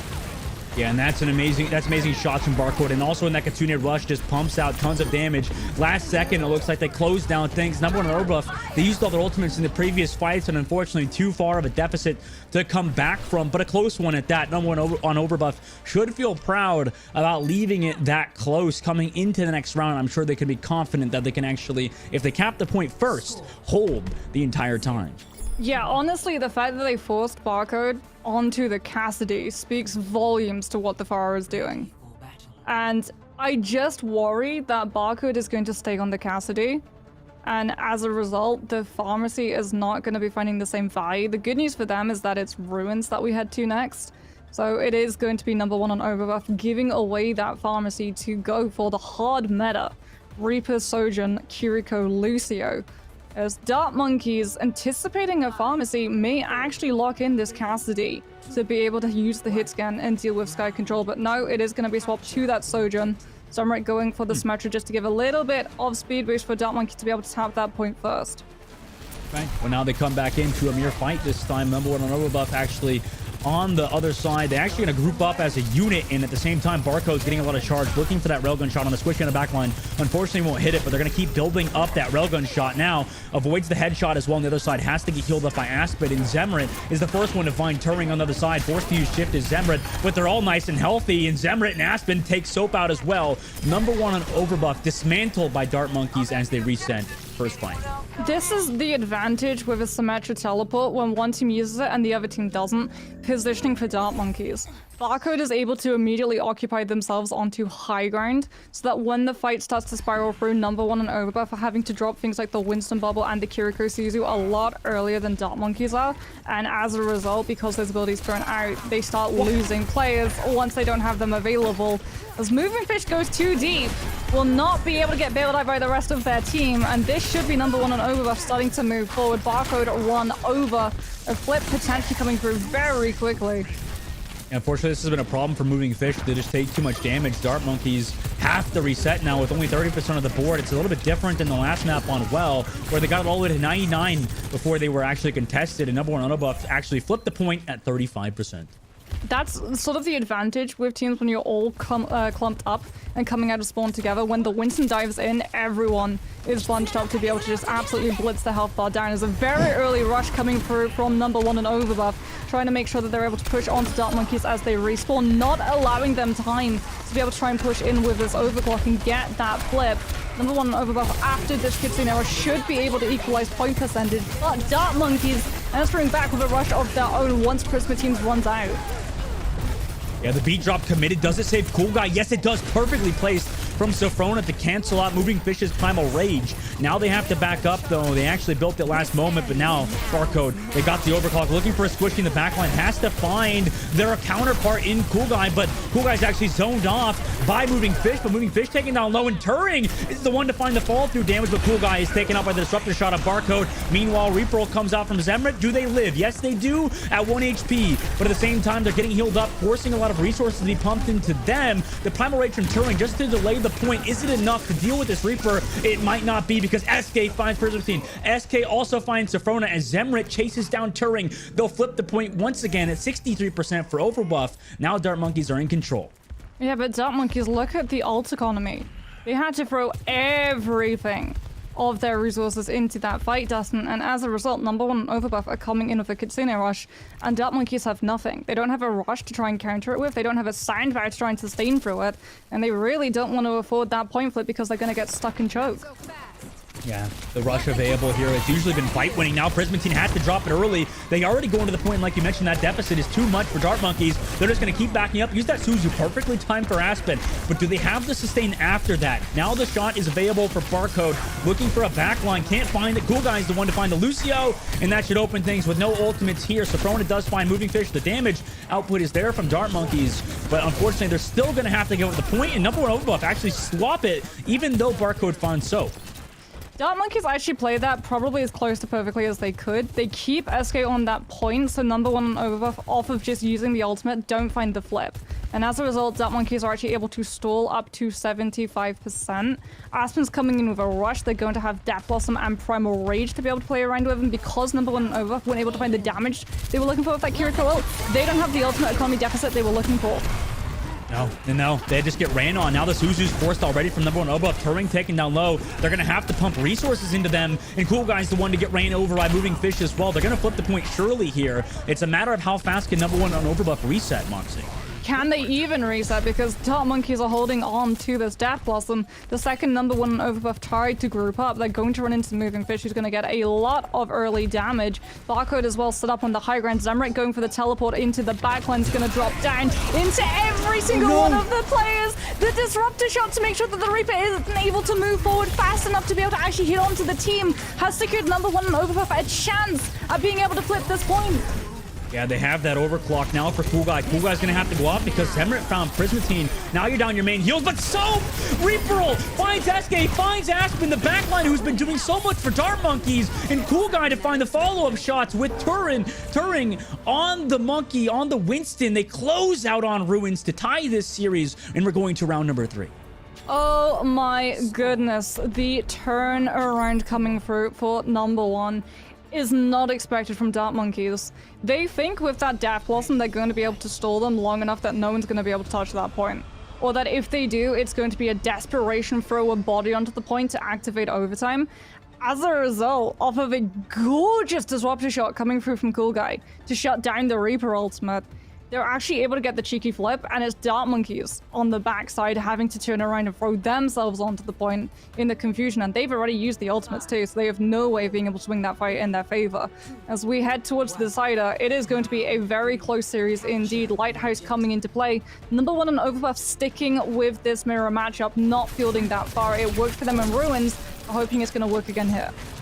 Zemrit a little late behind number one on Overbuff. They've been sticking together. Barcode's been on these flanks to get in that damage on the other side, so you can kind of tell a difference in playstyle from that. But the boop off from SK leads to Barcode getting the headshot onto Sofrona, and now the boop off the map as well from SK is huge. This is one of the maps where these Lucio players are going to do a lot of work, and SK, one of the best we have. Yeah, there's the aggressive Lucio that we expected to see. SK just luring her way into that backline, providing a little bit of additional pressure, forcing number one on Overbuff off of that high ground, and then towards the environmental hazard, which is where the Lucio is able to come alive and really use the threat of falling off of that cliff to play havoc with number one on Overbuff's positioning, as they just have to speed boost onto point. It's trying to just get that early flip, but unfortunately in the distraction, they lose the Kiriko and the Winston very quickly, so this should just be number one on Overbuff trying to throw themselves off the cliff to avoid giving ultimate charge to Dart Monkeys. That's why we see both Sofrona and Soap going overboard. Yeah, that's the hard part with sticking as a 5-person unit, because then you're just easily to track down, right? SK can get the boops that they want, and Dart Monkey is doing a great job on the defensive hold. Now move forward to 42%. Moxie, number one overbuff, all they have is 60% of the Kitsune rush. Dart Monkeys are going to have that overclock coming up soon. They could easily snowball this further. Moving Fish does have that Winston ult, goes into the backline, already dives the number one overbuff, and they're all 5-man grouped together inside, and they're just being ran down with a disruptor shot. Winston Primal Rage, and that's yet another reset. This is the real horrific reality for number one overbuff, as you pointed out, because they're moving together so much as a unit. They're not going on flanks with the Lucio or the Sojourn. They're not setting up all of these off angles, which means that Dart Monkeys get to clear for the entirety of the team. That's why we saw Moving Fish already have that primal and absolutely smash through the entirety of that team as they go into side room. There's the off angle that you want your Sojourn to be on, and this barcode going to power slide into the back line with the ultimate immediately shut down. Flew a little bit too close to the sun as Zemrit also goes up into orbit. Boom! It was huge. So found SK at the end of it with the Reaper ult of their own, and they actually found the peel there. Number one overbuff perfectly timed, like you mentioned. They canceled out Barcode, who came over the top side, and then also booped away. Safrana hit that boop onto the Reaper. Now Cool Guy finds Zemrit on the delay as well, and now Moxie, is this a similar thing to Well, where Dart Monkeys were heavily in the lead, and number one overbuff have to make the reverse sweep basically here? Yeah, well, Dart Monkeys, unfortunately, off of the hubris of thinking they had that fight in the bag, threw in every single ultimate they had. Cool Guy goes extremely low. This is the pressure that the Sojourn is going to come under. The only one with an ultimate in the lobby at the moment. Cool Guy actually going to be able to shut down a push from Dart Monkeys with the overclock, buy themselves a little bit more point percentage as Turing drops the Winston bubble to provide a little bit of cover for Cool Guy to try and find the angles. The Dart Monkeys try and hide it out, but Zemrit still gets found out. Both of these Sojourns have been hitting quite a bit of shots, Moxie. Now they're going to actually have to fall back. Dart Monkeys play it slow on the incoming fight because they only have Primal Rage. It's the only ultimate on the field. Moving Fish is going to have to go huge with that Primal Rage, in which they have been before. Now they move towards that point. Primal Rage popped. And how many kills they can they find here? Is even the Sojourn? No! It's a Reaper shooting them, and Cool Guy's actually the one to find Zemrit, even though they were being Primal Raged by Moving Fish. Moving Fish has to back out 1 HP, uses a lot of resources, and Moxie, they still want to fight this. They still want to win this fight, but Safrona, they have that beat drop here. Dart Monkeys, they can play still on the outside because number one overbuff, they just want this fight on the point. Dart Monkeys can afford, though. The point percentage that they're sitting on, they can afford to just sit and wait for these ultimates to come online, but they want to take the flip immediately. The Kitsune Rush coming out from Aspen, forcing Dart Monkeys onto that point. Barcode with the overclock trying to sideline everyone from number one on overbuff so that they're low enough for Zemrit to be able to chunk and cleave down. And Barcode's able to find Turing with that railgun. Number one on overbuff still controlling this point, but the Reaper goes extremely low. Moving Fish is able to find the follow-up damage to be able to chunk Soak down, and this should be Dart Monkeys with the flip. 3% left for them. Number one on overbuff might just be able to get Turing to be able to touch, but no, the Winston is not going to be able to tap in time. Dart Monkeys take the map, but my goodness, what a start to this series. I hope every single one of these maps that these teams face off on is as explosive as we got to see just now. Oh, and it should be. I mean, we come to Hybrid next. I mean, it's going to be interesting to see how Dart Monkeys win there because as a unit, they are good at moving together.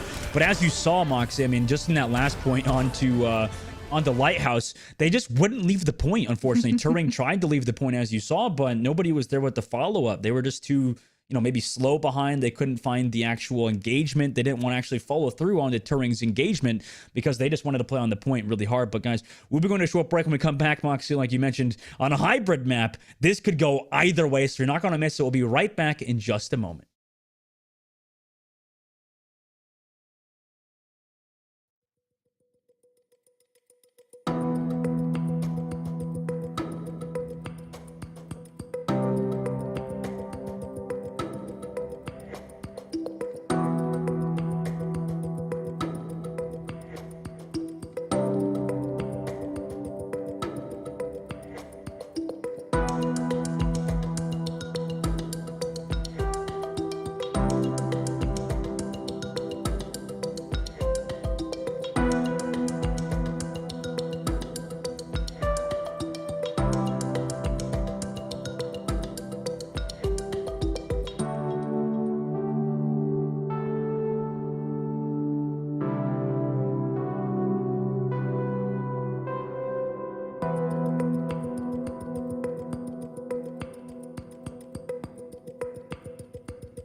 Welcome back to the Calling All Heroes Challengers Cup number 2 and the qualifier we are in. In this series, Moxie, it's been exciting. The matchup between Dart Monkeys and number 1 on Overbuff has been everything that we expected it to be. You know, we still had to decide through the matchmakers what we were going to see, but this series hasn't let us down. It's been a crazy series back and forth, at least on Ilios. Now, leading to the next map, Moxie, on Hybrid. First of all, what do you think they're going to pick? Second of all, how do you think that Dart Monkeys adjusts on this next map?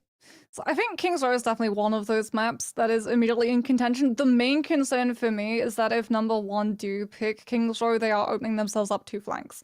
And that was one thing that they were lacking, especially when we saw them on Lighthouse.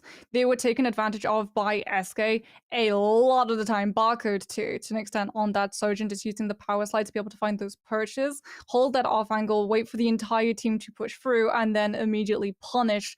And if you're not able to do very similar results on King's Row, you're not going to have a fun time on this map. And as I look below, I get to be smug. I'm right. It is going to be King's Row. But that also does immediately just grow that seed of fear in my stomach. Because again, if you're not able to control those flanks, if you're not able to deal with that really aggressive Lucio pushing into your face with Barcode just popping up out of nowhere with a fully charged railgun and an overclock to say hello with, then it's going to be really difficult to find any ground on this map. The one ray of hope for me for number 1 on Overbuff being able to deal with that is honestly the fact that they were able to deal with the overclock and the Death Blossom coming through with a absolutely gorgeous back-to-back boop coming through from Sophrona. Yeah. That Lucio, she played that map next to pixel perfect. Yeah, she was amazing, and also Cool Guy there to maybe counter that as well with to counter the other Sojourn and hit shots back, because Cool Guy does hit those shots as well. The one thing for number 1 Overbuff, I guess, well, they're going on defense first of all, Moxie. I mean, this is going to be maybe a bit of a difference maker here, because they can actually play together and hold these choke points where they don't really, I mean, yes, you would benefit from flanking, but at the same time, you don't really need to, right?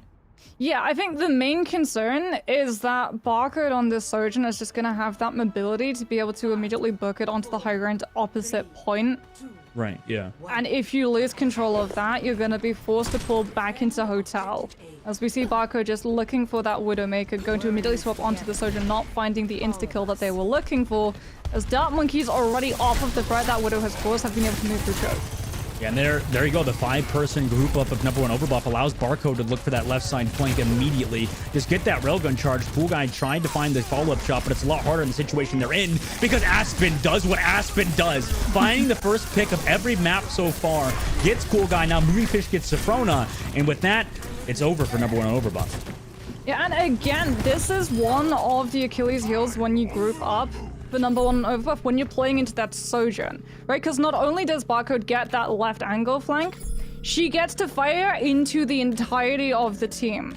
So that railgun is charging up at a rapid pace, as opposed to Cool Guy, who's having to deal with flanks, deal with pressure from every single angle, and still try and hit the shots to be able to keep pace with the damage.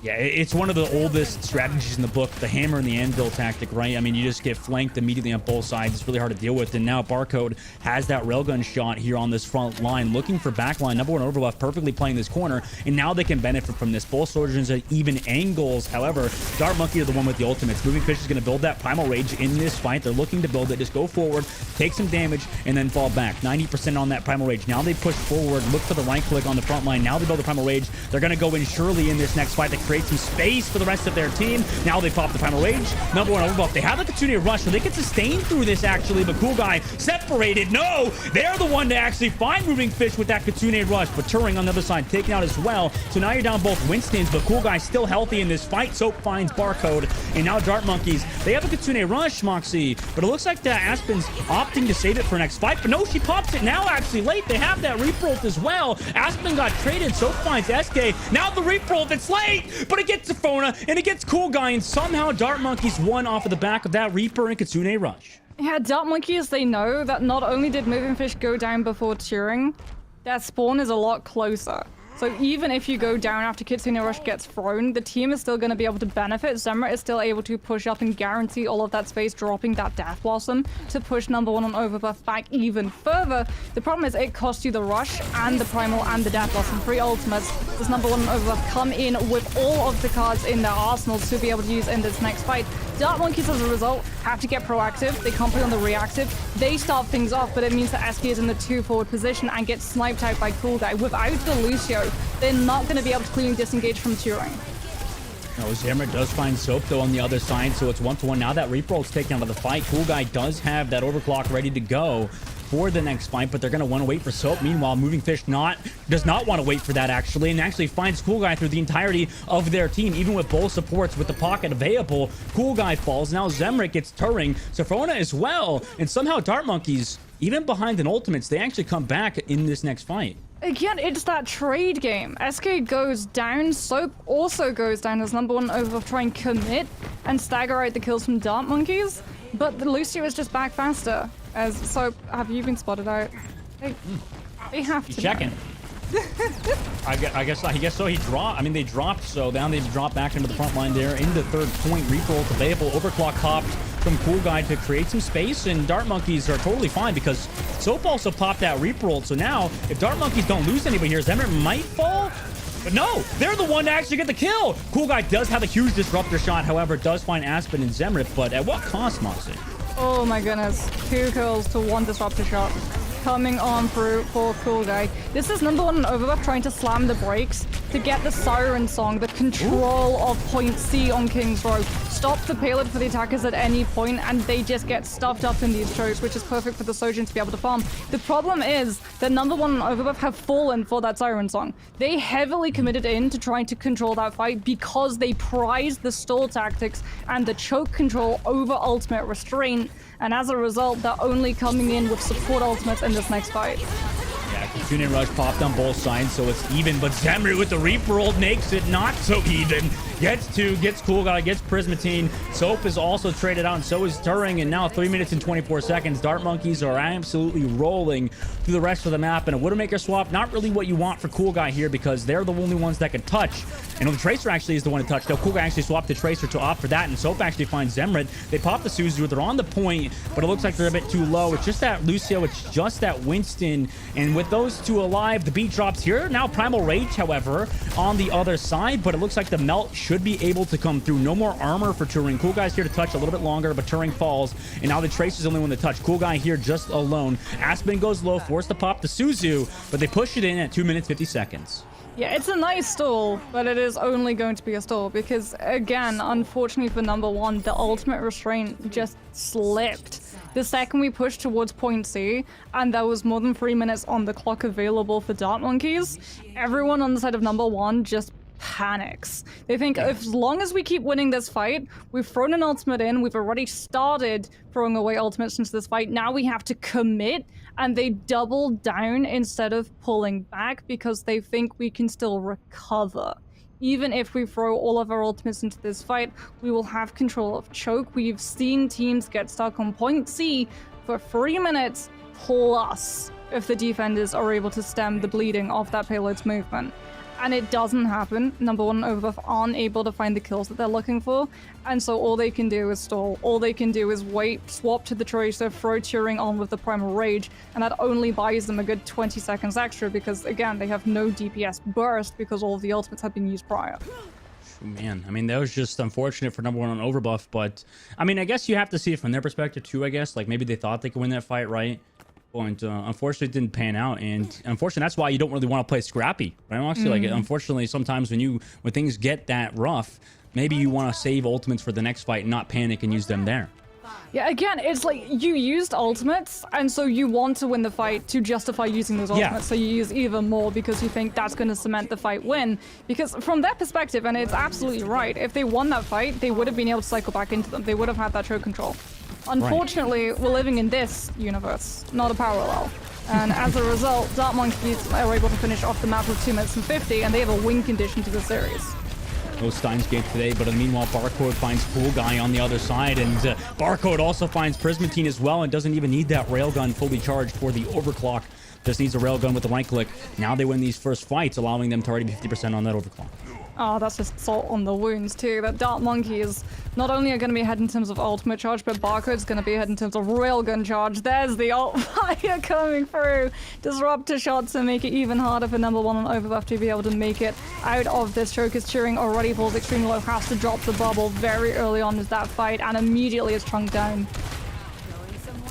Now they have to push forward. Barcode are 80%. Moving Fish jumps in at the choke point. Dart Boy actually is going to go low. Safrona finds Moving Fish, so that's an early opening pick because Turing is still nice and healthy. Barcode going to be having that railgun shot, but they're going to have to back up now. Reset, hopefully allow Moving Fish to come back, but this just gives Cool Guy more ult charge. And same with them on Overbuff because they already have that Kitsune rush.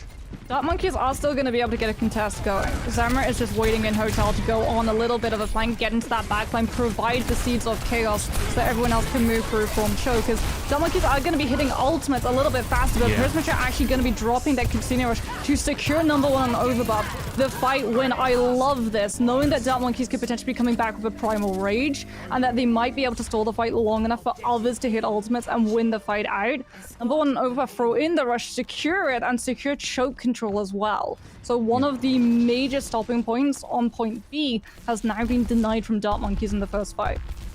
Yeah, and Dart Monkeys, I mean, unfortunately off the back of Barco getting picked a couple of times there, but now coming to this next fight, they will have those ultimates like you mentioned. So at least they'll have that Kitsune rush against none on Prismatine. But it looks like number one Overwatch, they want to go first. They know they're at an ult disadvantage, so they want to pop them first. But actually, no, they were showing presence, forcing the Kitsune rush already at a Dart Monkeys. Now they're trying to back out and disengage it, but unfortunately they can't. Moving Fish is going to find Soap. They were a little too far ahead. They do drop the beat, and they drop the overclock as well back into this fight. They drop a beat of their own. SK drops a beat. So does overclock come from Barcode. Now Dart Monkeys goes far forward onto Cool Guys, but SK's the one to get picked by Turing, who got massive value just out of Winston Cleave. And on the meanwhile, Moving Fish finds Cool Guys, so that's a one-for-one trade that I think Dart Monkeys are willing to take. As long as Moving Fish comes back, gets healed up in this fight, Soap's gonna have that reroll, forces Reaper Shift here. Now the other side, Zemmer pops a reroll, but it's bubbled off, so no fall through damage. And at the same time, the Suzu's popped onto the Reaper onto the inside, but Zemret, no shift to keep him out of that fight. Dart Monkeys are actually going to be at the negative in this fight because Safona found Zemret into that Reaper ult, and now they push forward. You're back even in ult charge. Number one Overbuff are in a pretty good position. Especially with Barcode being taken down late as well. There goes the burst damage that Dart Monkeys are relying on having high ground control when that payload crosses the corner. So they're going to have to fall back even more distance, allowing number one on Overbuff to continue this cart moving on forward. As Dart Monkeys, without that Sojin, without the opportunity with the railgun charged up to snipe out one of these players, going to have to use the Disruptor and immediately have to back out from that rush as Moving Fish was there. Moving Fish immediately sent packing straight back to the spawn. Perfect Kitsune rush from Prismatine, and the follow-up damage was crazy. So Dart Monkeys, hopefully they don't get staggered here, right? They don't want to get staggered, but now look at this. The Kariko TPs, Aspen TPs in, allowing for a little bit more stagger time, but it's not too crazy since they died pretty close together. But number one Overbuff, Mox, they're allowed an opportunity to push forward here. Yeah, number one on Overbuff, because of that team synergy, the fact that they love to play together, make perfect usages of these Kitsune rushes. When they just have that rush and the numbers to back them up, they always are able to win these fights decisively. The problem is when it comes to other ultimates being used. As now they're going to have to win this fight without a rush, as Dart Monkeys have a rush of their own. There's the kite away, number one on Overbuff trying to back out with that Lucio. Unfortunately going to lose Soap, the Disruptor shot making the exit a little bit messier than number one on Overbuff were hoping, but it's not the full team wipe. They did not give away a massive slew of ultimate charge to the other side, so it's still going to be pretty even when it comes to ultimate economy. As, Barcode getting a little bit too aggressive, going to be taken out by the mirror. Yeah, Cool Guy follows through, goes onto the front line now after Barcode was taken out. They get Zemret as well. Cool Guy is feeling it at the current moment. They're going to keep pushing towards those spawns. Turing's going to have that Primal Rage, and the spawn camp, I'm afraid, Moxie, could come through. Now the Reaper ult from Soap gets Barcode yet again. Also finds an Aspen. Now Moving Fish did find Cool Guy, so that's Cool Guy out when that Sojourn has been absolutely crucial for number one Overbuff to keep pushing forward, but they drop the beat into this fight. They're going to have to tune a rush available. SK pops the beat to actually win this fight. They do have the Winston. They're going to have spawns here now available. Prismatine just dropped that Kitsune rush onto that cart. Now they can go forward. They still have Soap here, so that damage output is available from that Reaper, but now that overclock is back from Cool Guy. Turing taken down low. Gonna have to need a lot of resources from Prismatine, but it doesn't look like it's there. Turing have to use that Suzu to keep them alive, but the Suzu's not there to stop Zemret from getting a huge Reaper ult, and that's a full team wipe for Dart Monkeys. Oh my goodness, Barcode with the swap onto Bastion. Coming through, and with the burst damage on this side lane as well, forcing number one on Overbuff to take cover behind the payload, ready to dive up, and when they're ready for the dive, the burst damage is there for Dark Monkeys to be able to win out that fight. SK with that time are able to sustain the team long enough for the recovery to come on through. They don't have ultimates though. In this next fight, Barcode now going to be swapping back onto that Sojourn with their job done. She was able to stall the fight. She was able to just be there with the burst damage threat to be able to win them out. And now you have to go back to the Sojourn to keep pace with Cool Guy as Aspen with that Kitsune Rush is looking to keep Dark Monkeys in control of this fight. There it is. 2 picks, 3 picks immediately coming on through. Dark Monkeys not dropping the Kitsune Rush until number one on Overbuff was so deep into point C that even with the Lucio speed amp, they were not able to cleanly disengage from the Kitsune Rush, as opposed to dropping it around the first corner when number one on Overbuff try and tease it out of the Kiriko before pulling on back. Beautiful adaptation coming through from the defensive team. Now Turing gets the high ground. They're going to have their own Kitsune Rush in this fight now. They go forward, try to take some space here onto that cart, but Turing taking down half HP. Forced to pop the Suzu is Prismatine on the other side. Dart Monkeys was well aware of this. Now they pop the overclock, knowing there's no Suzu. The shot already from Barcode on the Soprano, but so they did find moving fish. So now down your Winston. How do you win this fight? It's through SK, who goes forward onto Prismatine, who had to use their Suzu early, and now number one on Overruff. They have no heals. SK goes forward yet again to get Cool Guy, and now 50 seconds left. It's looking scary for number one on Overbuff. They are going to be coming in with a couple of ultimates, Kitsune Rush, as well as try and force Dark Monkeys back. Even if Dark Monkeys just use that rush to disengage, it's still going to be space gained for number one on Overbuff. It's still going to be a choke negated. And Dark Monkeys are playing pretty aggressively around the corner again! Jeez. Barcode gets taken out early. There's the rush coming through from number one on Overbuff, as Dark Monkeys actually trying to make up for the absence of the Sojourn. Push in with a very aggressive primal coming through from Moving Fish, disrupting the entire attacking side so they can't actually get on top of the rush to be able to use its effects. Now, this is the aggressive playstyle of Dart Monkeys. They want to keep setting up Barcode in these positions where she feels comfortable to actually go for those aggressive positioning. Sometimes it results in them getting picked, but in this fight, it actually allows them to force beat drop. Now the reroll from Soap. It's a Hail Mary. It finds 2. It gets SK, gets Zemra, but Barcode's back yet again to find the trade-off. But with just the reroll committed and the beat drop coming in the next fight, Dart Monkeys going to have that Kitsune Rush and a reroll of their own, and Zemra has been big on the defensive side. They're going to have a chance to contest. Cool Guy has the overclock. Barcode back onto that Bastion once again to have that burst damage without being noticed. Number one Overbuff cannot leave the payload, otherwise overtime is off. As we see the tank mode coming on through from Barcode, the rush from Aspen. Dark Monkeys using it to immediately push onto the card, and there's Barcode's damage amplified. And they just follow through, and Dart Monkeys to win the series 2-0 over number one on Overbuff. What a series, and Dart Monkeys, great job to hold things out with the Kitsune Rush off Aspen, off the back of aggressive Lucio play. Just overall fantastic team play from Dart Monkeys. You know, what's more terrifying than a Bastion? A Bastion with Kitsune Rush. You can't kill it either with like a railgun from Sojourn, right? Because it's in the Bastion form, you can't headshot it.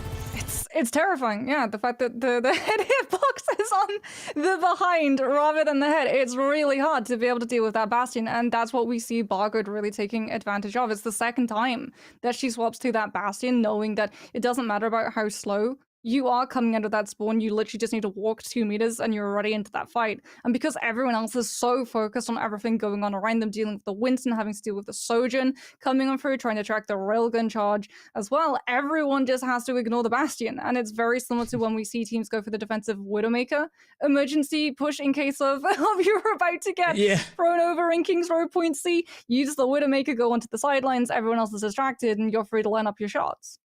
Is it the new thing? Are you saying emergency Bastion is the new stall? Is that real? Is that what it is? I'm here for it. I mean, it makes sense, right? With Winston bubble, because I guess that's the only downside with Widowmaker, right? Widowmaker has to get a headshot. Obviously, it sounds simple and easy, but how do you hit a headshot when there's Winston bubble? It has so much health, right? It has more than you would think. Yeah, well, the Bastion just gets to chunk through both the Winston and the bubble, but do you know what? We're getting to talk to one of the players on the other end of this break, hopefully, so maybe we get to ask Barcode herself. Oh, that'd be exciting, but we'll be going to a short break while we let Barcode join in the server. We'll see you guys in just a bit for that interview in just a moment.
Hello, everyone, and welcome back to the Calling All Heroes Challenger Cup qualifier number 2, and we have a winner today, Chicken Dinner. SK, congratulations on your win with Dart Monkeys over number 1 on Overbluff. How you going? How you doing? Oh, thank you. I'm good. So we definitely saw a very aggressive Lucio playstyle coming out from you, especially on Lighthouse. And Kiriko is great at enabling that aggression. Because you've been a support player for so long, is Kiriko your favorite co-support to work alongside, or do you prefer other supports from different metas? Oh, that is a great question. I actually do love playing with Kiriko because she enables me to int my brains out.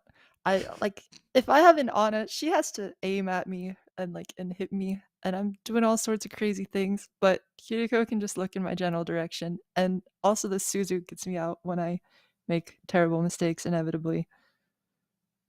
Do you feel like Lucio is like in a meta right now where it's very hard to kill? Like you're just almost unkillable with how many, like you said, inting your brains out? Yeah, you can basically do whatever you want as long as their Sojourn doesn't have 100 rail to headshot you. You can be all up in there. I love it. It's so much fun. Do you have any tips then for other fellow Lucio players? Because I mean, I'm the same. When I try and go in as Lucio, I int my brains out, but I go down. You stay alive a lot longer. So is there a secret strategy to your survivability? No, I would say the key to Lucio is surviving as long as you can, but getting the most value out of it while you survive. So you don't just want to be hanging out in the back, but yep. Oh, yeah, it makes sense. Well, and SK, to change topics, maybe to change questions, how does it feel maybe going from a, less serious environment, or more, I guess, more of a solo environment, like playing ranked and in streaming and stuff, to coming to the Calling All Heroes Challengers Cup, where you guys get to play together and actually work on your team synergy and your communication with a group of people in a pretty safe environment? It is such a breath of fresh air. That was our second time playing together. We warm up scrimmed for an hour before this, but the team's coming together so fast, and everyone's working we have Jake helping us out with coaching, and we're meshing together. As the longer we play, the better we get. It's so much fun. So if you guys have only been scrimming for an hour, what exactly is the comm structure like inside the team? We have moving fish say, "I'm jumping," and then we go, and then I ult track, and then Aspen tells us if we should kite back their ults and things, and then Barcode says, "I'm gonna ult," and then Zemrit says, "I am Reaper," and everything works out. That's a perfect depiction of what's happening in this current meta. Thank you, SK, for coming. Do you have anything you want to say before we let you go? Dart monkeys win. That's all. Thank you. Good way to end it. Thank you for coming for the interview, SK. It was good to talk to you. Congratulations on your win. Thank you. Thank you. But that was SK from Dart Monkeys, and honestly, a fantastic show from them to go 2-0 over a team such as No. 1 Overbuff, where, like we mentioned before, I mean, in the Empower Cup before, reaching 3rd/4th place before, that's a pretty impressive win. I'm just terrified at what time is gonna enable this team to become. They looked so synergized. Their dives were really coordinated, especially on King's Row. Like, the amount of aggression we saw coming in from them when they really capitalized off of Barcode going for those really aggressive early peaks on that Sojourn. And Moving Fish was able to use the space created by that Sojourn to just jump into the backline. Oh my goodness, that was all just off of an hour of scrims. What are the next couple of days going to see Dart Monkeys turn into? Fine-tuning. Hopefully they can make a run at it. But ladies and gentlemen, we will go into a short break. When we come back, we'll have the third match for you guys of the Swiss format. So you're not going to miss it. We'll be back in just a little bit. So see you guys shortly.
Welcome back to the Calling All Heroes Challenger Cup number 2, or qualifier number 2, I should say. We're coming into game number 3, where we have United in Chaos versus Mochi. And both teams are 1-1 at the current moment, Moxie. So it's obviously going to be a bit of a close game leading to this one.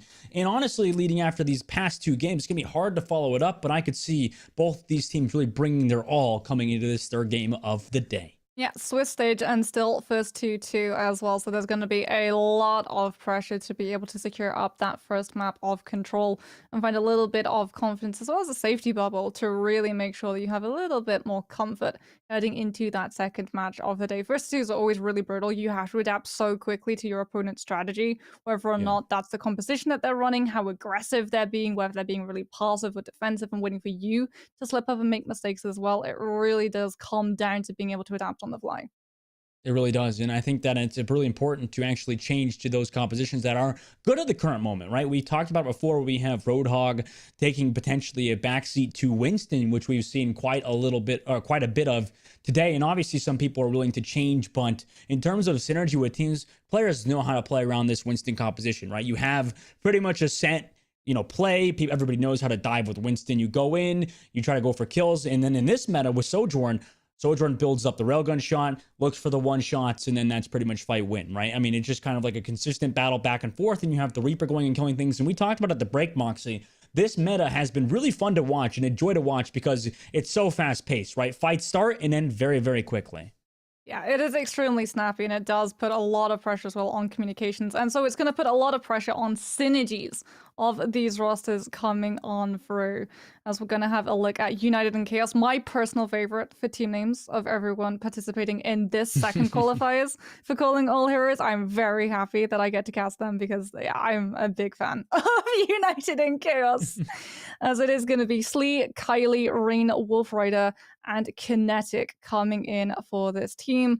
I'm really looking forward to getting to see what exactly they have up their sleeves, as they have actually had quite a bit of experience in the marginalized gender competitive scene. They actually participated in the Overwatch Empowerment Cup. 3 of their members were able to place 1 in the top 2, 1 in the top 8, and I believe 1 in the top 12. Yeah, and a lot of these players, I mean, Kylie and Rain, both DPS players that are amazing in their own right. I mean, this is allowing them the opportunity to potentially go forward into the Path to Pro, right? Obviously, this is not a replacement for Path to Pro. In fact, Calling All Heroes, the entire point is to allow players to actually feel like they can go into the larger ecosystem of Overwatch and participate with other players in the larger Overwatch ecosystem. And on the other side, Mochi, obviously an incredible team in their own right, with Harley Quinn probably going to be on that Reaper. And obviously these compositions has been something all of these teams have to work on. Like you mentioned, synergy, right? It's all on Mochi. Mochi, we've seen them before as a team, but coming into this, a lot of different changes, a lot of different players coming into this Challenger Cup qualifiers number 2. Sunshine, I remember, has an absolute monster Sojourn. So I'm going to definitely be keeping an eye on her to be able to come in with that burst damage. And I mean, we've talked about the Winston making a lot of space, but the Sojourn really gets to play off of that space that the Winston creates, as well as the Lucio to an extent too, right? Both of those 2 heroes go into the backline, go in for that dive so that everyone is sort of distracted and tries to deal with them, so that that Sojourn has the time to be able to set those shots up, cleave the damage in with the railgun, and then build in with that ramped up railgun fire that you're able to snipe out one of those players who might be on the run, isolated out either by the Lucio's meddling or the Winston. Yeah, and I think it's going to be a big deal to actually build up that railgun like you mentioned, and also for the rest of the team, I mean, to continually follow up onto that Sojourn, right? Like you mentioned, the Winston diving in, creating that space, also getting kills, because really at the end of the day, that's what Winston's trying to do. And on the Jang Tower, this is the first Lejang Tower we're seeing today. We saw 2 Ilios Wells in the first 2 matches, but coming into Lejang Tower, Moxie, I mean, we could see a little bit of variation in the composition, specifically maybe we see some more Junkrat. Who knows? If we'd off to control base, absolutely, I would be down to see a couple of picks of Junkrat coming on for potentially even Doomfist on the tank as well, taking advantage of the fact that if you get that slam to connect onto one of those players and they get shoved into the wall, they get a little bit extra stun. But I really think we're probably just going to get to see the Winston versus the Winston, or maybe a variation of Roadhog. It could be. I mean, maybe listen on night market, I guess, where the Roadhogs can both play through main. But like you mentioned, I mean, Winston kind of has been a staple in this matchup, right? But at the same time, I don't think it's out of the question to play Roadhog. I think you could run them wherever you want. It's just a little bit more puggy, I would say. Like if puggy's a bit of a slang term, but I think that it's more of a, you know, your group, you're kind of split. You're playing all over the place, playing for picks. That's kind of what you do with Roadhog. You can't really play that coordinated dive because he doesn't have a jump ability. He doesn't have a bubble. He doesn't have a lot of things for his team. Roadhog, all he really does is just create space for himself and look for picks with that hook. Yeah, I mean, that's exactly what Roadhog is known for, right? You're not playing for the backline dive, you're playing to yank someone out of their team's backline and into your team's frontline, so they have to heavily overcommit to either being able to safeguard that player who has been picked out by the hook, or just let the pick go through. As we head over towards night market, this is where I'm expecting to see the Winstons come into play, potentially a Pharah, maybe to come on through as well if these players want to take advantage of those skyboxes. However, it does look like both of these teams are just going for the static mirror match lockup of the full hard meta coming on through. Claire, I know you're teasing the Roadhog. I've been burnt by the spawn teasers before. It's gonna be a Winston. Oh, for sure, right? Right? Okay. No. Actually gonna lock the hog. I mean, you can. I guess it's interchangeable. Let's see the first time we're gonna see a Roadhog versus Winston stylistic matchup. That isn't just on top of you know, insult to injury like in the previous series were, but now United Chaos already go forward. And they find the early pick onto Vagusny, but at the same time, Claire to find a trade back onto the Winston. They'll take that, right? United Chaos are gonna be down their Winston. Now Mochi's up 1 and still have the Roadhog. Clara as well on this Roadhog is going to be extremely tanky and also self-sustainable. So United and Chaos can't even peek to try to trade out any of these picks because then they're opening themselves up to get hooked. And instead, it's actually going to be the swap of the Winston onto the Roadhog. These teams have been watching Korean Contenders. We're getting to see Roadhog over the Winston as the damage burst that's there for the Hog, allowing Mochi to be able to move forward. Yet another cheeky pick on hook onto Slee, who is going to be able, with that tankier health pool, to be able to keep themselves alive. But still, all of this is point percentage and still coming through from Mochi. But there's the pick onto Claire. Roadhog sticking around a little bit too long as United and Chaos finally breaking out of choke. Yeah, unfortunately for Claire, Slee had a very, very good hook to swap back by Dwayne, which they swapped a while ago. Now we're going to go towards that point. Try to look for picks here and actually force United and Mochi to fall back off this point. Sunshine and Sneaky Kirby both going to go down. The point flips over to 39% as United and Chaos take control, and they're going to have ultimates to match Mochi's next fight. Mochi, however, going to have that Kitsune Rush already built up to try to crack choke hold, and as a result, United and Chaos not holding as aggressive as Mochi were when they were in that defensive position, and Kinetic holding onto the sign barrier, trying to keep United and Chaos in this fight long enough for Wolf Raiders to be able to hit a Kitsune Rush of their own. There's Mochi using that rush to try to get back onto that point so they can at least try and find the split. Hog hooks out of both sides. Claire has that Hog ultimate, but in the meanwhile, the overclock available for Rain. The whole Hog is available and is going into the backline, but unfortunately, not a lot of disruption until Claire actually hooks right after the whole Hog, but at the same time, Slee takes down Claire on the other side. Now to Sojourn for a Roadhog, and it looks like Mochi's not willing to fight without theirs, so they're going to back up after that, and Chaos actually did a pretty good job holding on the point. We're playing Tank Roulette at the moment. Off the Roadhog on to the Orisa goes Claire.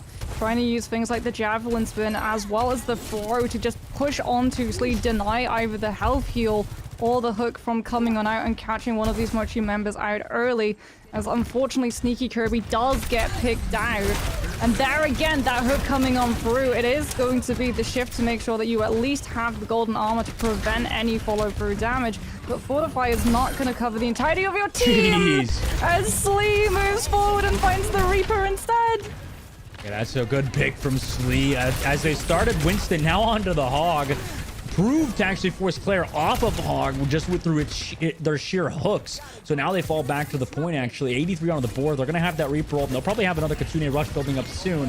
So Mochi's going to have to go hard with some support ultimates. They pop the beat drop, or Kylie with that Reaper ult, waiting for them to push into point, but it's too little too late. They come into point with the Reaper ult, and in the meantime, Mochi actually come through after the beat Reaper ult, and engage was perfect for them to take control of the point yet again. It's so ironic that Kylie, who was waiting in that corner for Mochi to try and contest with a Death Blossom of their own, unfortunately, she goes down to the Death Blossom already used by Harlequin off of the back of the Lucio sign barrier to cover her.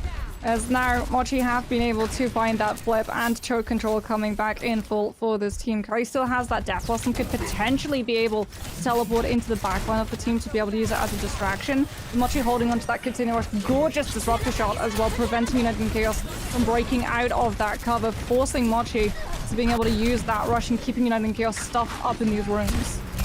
Wolf Rider still alive in the backline. Sunshine finds lane. Here comes that Reaper ultimate, but the Suzu was perfectly placed, and the Javelin shoves right into the heart of Kylie's. Slee does find Claire with the whole hog, but if a reset is going to come through, it should be now, but Slee says no. We want to win now. They hook Harley Quinn, they pop the Kitsune Rush, and now they're moving forward towards this point against no tank. The overclock's on the point of Sunshine, but it's against the beat drop. They have no heals of their own. They're just trying to play their lives, so they're going to get hooked by Slee on the other side, so a little bit of overclock is wasted. Now they pop the disruptor shot onto the point, but now Slee comes to the outside with that hook ready to go. They actually took point flip at the same time. Now comes that Orisa ultimate, slams into the ground, but no kill follow-up just yet. Claire forced to try to live and play their life. At the same time, Rain popping the overclock on the other side, has the space, but is booped off the map by Vegas Stun. Vegas Stun at the same time, but Kinetic also boops Harlequin, so it's a 1-for-1 trade, but without the overclock, without the Sojourn, how much can you really do? Kinetic says a lot, because they go into the back line, but now the beat drop's forced to commit for Mochi at the same time. They don't have any ultimates, it's just 2 supports in Orisa.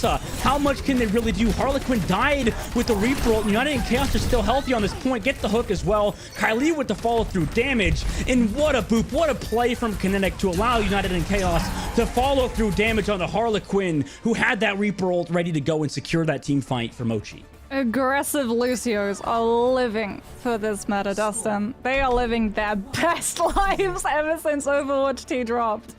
And it really is just that Lucio difference coming on through for the side of United in Chaos. Kinetic is able to find their way into that backline, picks up 2 kills, denies Harlequin from being able to use Death Blossom as well to control center of that point, forces Claire to have to go aggressive and try and find that pick onto Slee. The Javelin throw is really good onto the Roadhog, but unfortunately the Orisa is just chunked down so quickly once Fortify and Javelin Spin wears out. As we head over towards Control Center, is this where we get to see the Junkrat? Kaylee's already picked up. All right, a little bit of Junkrat edge play. Kylie gonna go roll out on it towards that inside white room where they want to control it hard. Mochi's gonna be well aware of that after they see a little of those mines come out, and they opt to actually control the white room versus the Junkrat. Now Slee goes into the back line, knowing that they have that Junkrat support, but they're actually hit by that Javelin meanwhile at the other side. So Slee's forced to fall back, hold the shield up as Kylie pumps in spam, but they're gonna need to start finding shots in soon because the other side, Rain back on the flank. Now they have full control of white room, pops the disruptor shots, the Suzu's forced to pop, but Harlequin on the other side finds Kylie, finds Connect as United in Chaos actually tried to push out of white room and get that point control as the point unlocked, but Mochi had it on lock and flipped the point in their favor. I feel so sorry for Slee trying to play Reinhardt into Orisa. Do you know what? Slee shares my sentiment. Immediately she's going to swap off the Reinhardt. The fact that your fire strikes get eaten by the Javelin spin, that unfortunately the throw of the Javelin can immediately cancel out your charge and just immediately catch you as soon as you drop that shield. It forces you to just swap onto that Roadhog because Orisa into Reinhardt is just an unfair matchup where the Orisa is always going to win. Slee on the Roadhog now looking for that pick. The hook lands onto Sneaky Kirby, who wasn't stealthy enough. That's a nat 1 critical fill on the Kiriko. Slee, huge opening pick, but unfortunately it was 1-for-1, so now they have to play slow, waiting for their teammate to respawn. Mochi's gonna have some ultimates. They have that overclock ready to go, and although Slee's going to the point again, and here he goes for another, there they go for another hook. Doesn't unfortunately find it just yet. Now has to back up towards main. Got a hook onto the tank rather on the Orisa. The Kitsune Rush pop from Wolf Rider on the other side. Sneaky Kirby doesn't have theirs just yet, so Sunshine has to play back, look for some sneaky off-angle overclock shots, but doesn't find it just yet. Waiting for that Kitsune Rush. Now the Orisa drops on the front line. The hook comes out, but immediately Javelin. But they're going to have that Roadhog ultimate in just a moment. Sunshine goes incredibly aggressive because they know the hook is not there. And now the Kitsune rushes pop, but Slee slams Claire into the corner and blows them up with that whole hog. So Claire's out of the fight. The Kitsune rush is here, so they're going to have to force the beat drop. Harlequin's going to need this Reaper ult. It's going to have to be huge. Otherwise, United and Chaos are heavily in control in this fight. Reaper ult available. Do they go for it? They still have point control. Kylie forced a shift, so nobody is, so they're not here to actually sustain through the repro. Harlequin, they go for it, but the Suze's pop, so no ults are found, no kills are found, as Rain on the other side pops the overclock. The dodges come through from Sunshine on the other side. The overclock, can it find the one shot? No, the Lucio movement's too good, but unfortunately it gets it too little too late now at the same time. Kinetic gets Harlequin. Kylie with the repro gets Claire as well. So finally, at the other side, United Chaos flip things around. And Mochi, they committed a bit of ultimates, but United Chaos now flipped the point. Mochi are actually really happy with how that fight panned out. They were able to stall to 96%. Yes, they used a lot of ults. United and Chaos had to use ultimates to be able to win. And as a result, Mochi have got through choke for free. They can immediately just splinter onto this point, take an off angle for Sunshine on the Sojourn, who's so close to boarding overclock, and immediately eject United and Chaos, who have no ultimates other than this rush to try and turn this fight around.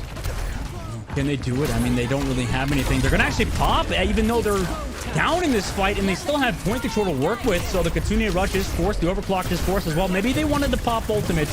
So this isn't too bad for United Chaos. Although they use that ultimate, they're going to have a beat drop soon, but they don't really have too many members that can deal a lot of damage on this point. Although it's still in control for them. The beat drop committed for Kinetic. Mochi still in this fight as well. The reap roll's available for Harlequin once more. There's no beat to help anybody on the side, and Sunshine and Claire combined for 2. The reap roll finds the back line, and Mochi looked to equalize onto control. The point's still not flipped yet because Slee here is on Wrecking Ball. 3%, 2%. Can anybody touch? It doesn't look like it. And Mochi make it 1-1 on Lijiang Tower. We're going the distance. We're jetting off to Gardens. And unfortunately for United and Chaos, they have no choice but to throw in that Kitsune rush in that last fight. The point percentage is too far against them. They've just lost one of their players too. Slee has to come back onto that Hammond. The only way they're turning the tide of that fight is if off the back of rush, they're able to find a pick and use it to build ultimates up super quickly to contest Mochi, who with that off angle from Sunshine just comes in with the Sojourn, builds into that railgun charge, and then goes absolutely ham. As moving over to Gardens, this is potentially where we get to see the Winstons coming into play. It's maybe going to be a little bit more daunting for some of those tank players to actually hardlock into it, given the fact that we did actually see the tank top having to come through on Night Market, and as a result, it is only going to be United and Chaos who decide to field the Winston. Yeah, the Orisa being a staple for Mochi at the moment after they did lock that Roadhog in the first round. Now pretty much hard locking that Orisa. Looking for that Winston on the front line. Slee taking a lot of pressure. Incoming Claire pushes the side of United Chaos back, and Harlequin actually finds Kylie. So now they push forward across the bridge. The boop off the map, but no. Teleport back. Kinetic only gets 1. It's a worthwhile trade-off for them. But United Chaos, they're still missing everybody. And Mochi are first in control. And there's the swap onto the Roadhog. This is where it was really risky. The good news is in Overwatch 2, you do retain a maximum of 30% of your ult charge. So the swap onto the Roadhog off the Winston is not going to cost United in Chaos that aspect. It has cost them the fight, and subsequently it's cost them initial point control. And they're actually having to force their way through White Room rather than going onto Bridge for fear of being knocked off by the Orisa or the Lucio. Yeah, around the point, Sunshine looking for a backline with that overclock, but only sees the Roadhog. So no targets just yet. Now goes for the backline, but doesn't hit the shot necessarily on terrain. However, the follow-through damage is there for Mochi, coming around the backside to stop that flank from happening. But Slee just actually shuts down Sunshine by themselves, but Harlequin and Claire follow through after the Javelin and Kitsune rush from Mochi. Yeah, a little bit of an unnecessary Kitsune rush, to be honest, but I get why Mochi are just wanting to lock these fights into position. The problem for United and Chaos is that the main way to counter this Orisa isn't in the Roadhog, it's actually in Rain. And Rain is target focused numero uno for Mochi. Every single time we see that Sojourn, they are just being hounded either by Sunshine or Vegas Stun, going in on that Lucio into that backline, forcing Rain away so they can't just melt Claire. Now United Chaos come through the White Room once again, but they don't have a lot of shields to actually get through here. Now the Kitsune rushes pop, the pre-fire hook connects on the Harlequin, but the sustain is there. Also, the fact the Reaper is a little bit tanky, they can't get the kill. Meanwhile, on the other side, Rain trying to look for backline. Kylie somehow falls off the map on Tracer. Rain goes down to Sunshine, and United Chaos, everything's falling apart. It really is chaos at the current moment for them. Popping the Roadhog, popping a beat drop as well, but you're down 3. How do you win this fight? It's only off the back of Slee's hooks, but they miss missed one hook. Now they're coming back into this fight, and Sunshine hits those shots on the Kylie again into the overclock. Slee can't hit those Hail Mary hooks. Now Reaper ult comes into the backline. The Suzu's puffed. They do sustain through that Reaper ult. Rain on the other side pops the overclock, but goes down to Sunshine once again. It's only Slee to find a lot of the damage here for United and Chaos onto the point to find two. Vegason does go down to the fight as well, but Claire, they have that Orisa ult. They can go forward onto this Roadhog to make sure they don't find a lot of damage. The Suzu's popped. Now they know that the Orisa ult should be big from Claire. Onto the point goes Slee. Slee goes into the backline. Connect does find Harlequin, and Kylie is back in this fight finally. But at the same time, Sunshine has been getting shot after shot. Taking Wolf Rider down into the Katsuya rush on the point. The Orisa ult to finally take out Slee, and Mochi clean through United Chaos after a pretty hectic round. They'll give them Lijiang Tower. I am so happy to get to see Orisa successful. She's honestly my favorite tank. She's terrifying too. This is the thing, Orisa isn't really meta in terms of tank heroes because of just how quickly she gets deleted. Her head hitbox is pretty much unchanged from Overwatch 1. So the Sojin just gets to farm railgun charge off of her usually, and then absolutely melt her into tiny little molten pieces of fortified gold.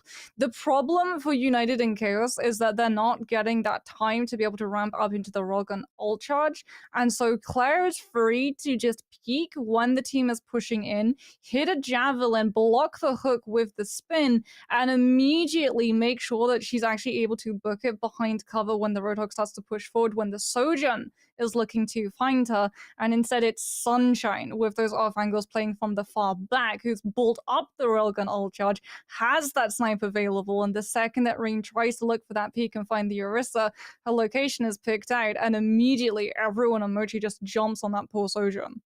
Fantastic team play from Team Mochi and Claire and Sunshine specifically. But ladies and gentlemen, we're going to a short break. When we come back, we'll be coming into map number 2. And this has been the close series. Lijiang Tower was incredibly close. So we'll be right back with map number 2. See you guys shortly.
Welcome back to the Calling All Heroes Challenger Cup qualifier number 2, and we are coming in mid-series versus United in Chaos and Team Mochi. And thus far on map number 1, it was looking to be close, but like you mentioned, with Claire on the Orisa, those swaps coming out, it's been very, very good for for Mochi after they made those transitions and after they made those swaps. Yeah, we were having a little bit of a discussion in the downtime because obviously having lost that control map, it is now going to be up to United and Chaos to try and figure out which map they want to take us to. So far in the day, we've only seen back-to-back picks of King's Row. I think we might actually get to see something like Paraiso coming on through. And yeah, I gotta be smug. This didn't was know, my you're theory. This was my theory. All of them. Because Slee has been trying to hard force this Winston matchup, right? Every single time we've seen her, she's been wanting to come out from Winston from the get-go, both on every single map, barring Control Center. On Lijiang, you don't really want to run into an Orisa on Eichenwald or King's Row. Winston probably has the best bet of being able to successfully stay picked on Paraiso, just because you can jump over the first block of high ground where the defenders tend to hole up, especially if there's an Orisa, they have to turn around, and then you can punish them as you catch them around the corner, especially heading into streets phase. The Orisa is a little bit clunkier to make work as well. You don't have that massive level of high ground control that the Winston is freely able to transition between, which does allow the DPS a lot more room to work with.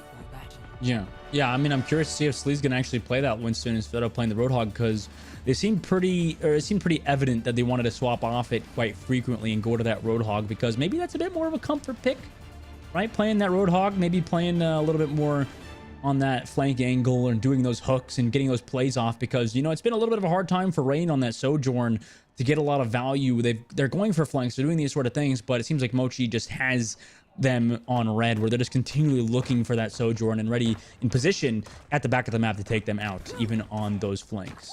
Here's another thing that United and Chaos could actually retreat back onto, and that is Zarya. It is the Zarya nerf patch. Your bubbles do last the less and have longer cooldowns, but what you still can do is melt with the beam. It goes through the javelin spin, right, which is one of the Orisa's main ports of defense, but no, Slee is going to commit onto the Hog. They are still going to try and run into Claire on this Orisa, and this is my main concern, because the Hog's defensive capability is counted when you get a javelin thrown into your shoulder.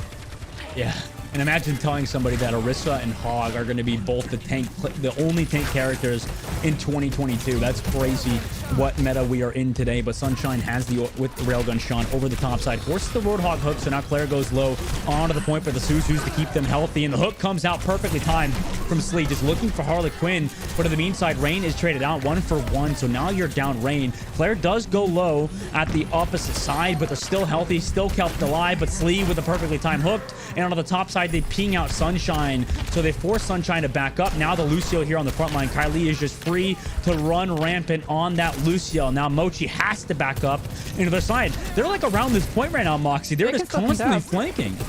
Mochi can still contest. Harlequin is coming back on the Tracer to be able to stall.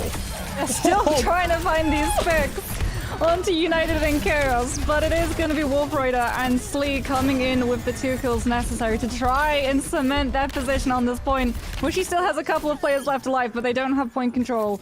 And we are going to see United and Chaos break into Streets phase. Yeah, I mean, pretty tough point there for Claire. Unfortunately, needed a ton of healing at that point. I wonder who they really got shredded by. I guess it was Kylie on that Reaper to pump that damage into Claire. But now at this other opposite side, Moxie, United Chaos, they're getting that forward positioning. Yeah, this is the high ground control that the Orisa is really going to find a lot of disadvantage having to deal with, as Sneaky Kirby is picked out by the Railgun Fire coming through from Rain, as that Sojourn with the forwarding position with the high ground control is able to just rain fire and death upon the forces of Mochi, who have no choice but to regroup and wait for the Sojourn. They can't contest this. They can't afford to give more ult charge away to the other side. Yeah, on the other side, Slee is going to have that Hog ult. They're going to have that Katsune rush. Mochi only going to be relying on that overclock in the Katsune rush. Slee onto the point, has that Hog ult, though at the same time at the top side. The hook comes through. Slee has been perfect with those, but Sneaky Kirby to pop that Suzu keeps them alive, and Sunshine is the one to find the first pick. But Slee, yet again, hook after hook, whole hog to find 2, has been pumping in so much damage on the front line. Just needs a little bit of help from their back line. Is not even going to fall, still getting hooked continuously on the front line. The beat drop committed to keep Slee still alive, but Harlequin is just delaying this payload for Claire to come back. And now Kylie's going to have that reroll. Nothing to delay it besides that Javelin strike, but at the same time, Slee hits a hook on Eclair at the opposite side. Now that beat drop available for Mochi, they can use it whenever they want, but they opt to play it a little bit slow here, Moxie, and look for hooks. Yeah, this corner is brutal. A lot of the time attacking teams need an ultimate to be able to break through it. There's an ultimate, there's a defensive Terror Surge coming through from Claire. And Slee still able to move forward and find Harlequin. Claire is actually able to take out Kinetic. Without that Lucio, it's going to be pretty hard for United and Chaos to be able to try to disengage as Mochi decides to immediately put the foot on the pedal. There's the forward momentum provided with Lucio when you have all of the aggression in the world. And United and Chaos, again, just not really able to set the ultimate up as fast as they want to off of a really gorgeous disruptor shot coming through from Sunshine, denying them control of the high ground so that Kylie is forced to wait it out, allowing Claire to get in position to use that Terror Surge, allows Mochi full control of the fight from start to finish. For United Chaos, they have to go with some ultimates here. Slee trying to create some space on the front line, but Mochi, the one to engage first into a hog ultimate, which is a little bit hard for them to continue to push. Actually finds Claire with this overclock. Can Rain finally find that damage they're looking for? Looking for the backline. No, it's Slee to find the hooks continuously. Rain with the disruptor shot with the fall through damage, but Slee has been a standout player for the United and Chaos side as they continue to push through the streets phase. The timing isn't too shabby. If they continue to find the picks here, they can come into this third phase with quite a bit of time. Yeah, they've been able to deal with the Orisa as well coming through from Claire far better on this map than they were in previous. And a lot of it is just coming down to them getting aggressive and putting themselves all into forward positioning to deal with the Orisa. It's not just down to Slee, it's not just down to Rain. Everyone is pressuring Claire into using things like the Fortify, the Javelin Throw, and Spin very early on, as there immediately is the forward movement from Claire, the Javelin Spin, to prevent Slee from getting a pick off from the player caught on that hook. Brilliant peel coming through from the horse, but not able to find a pick onto United and Chaos just delays the problem. They just keep backing up. Mochi the ones to go first always. What a javelin onto Wolf Rider at that back line, and United and Chaos stunted. We're trying to hold on to ultimates for the next fight, but Mochi, they're going to have that reroll. They're going to have a Rissel and a beat drop coming up soon. Yeah, United and Chaos going to have that Death Blossom. Pretty soon they're going to be able to combo that whole hog and Soundbar if they really want to be able to have some forward push. But Mochi holding on to the Terror Surge and Death Blossom, which together can be an absolute deadly combination in its own right. There's the Terror Surge, no follow through from the Death Blossom. Harlequin holding on to the ult restraint and immediately going to be punished for it. Terror Surge is brilliant at holding players into position, but kill potential it does not have. The charge up time too long, and immediately United and Chaos take full advantage of the fact that Claire in the ultimate form was a little bit too static in her positioning. It's tough because Reaper, I mean, you have to look for that Suzu, right? I mean, it's just so hard to get a Reaper ult off when you know the Kariko has a Suzu for it to just counter out all that damage. Yeah, what you ideally want to do is use Terror Surge to bait the Suzu and then Death Blossom over the top, but that doesn't happen. Oh, yeah.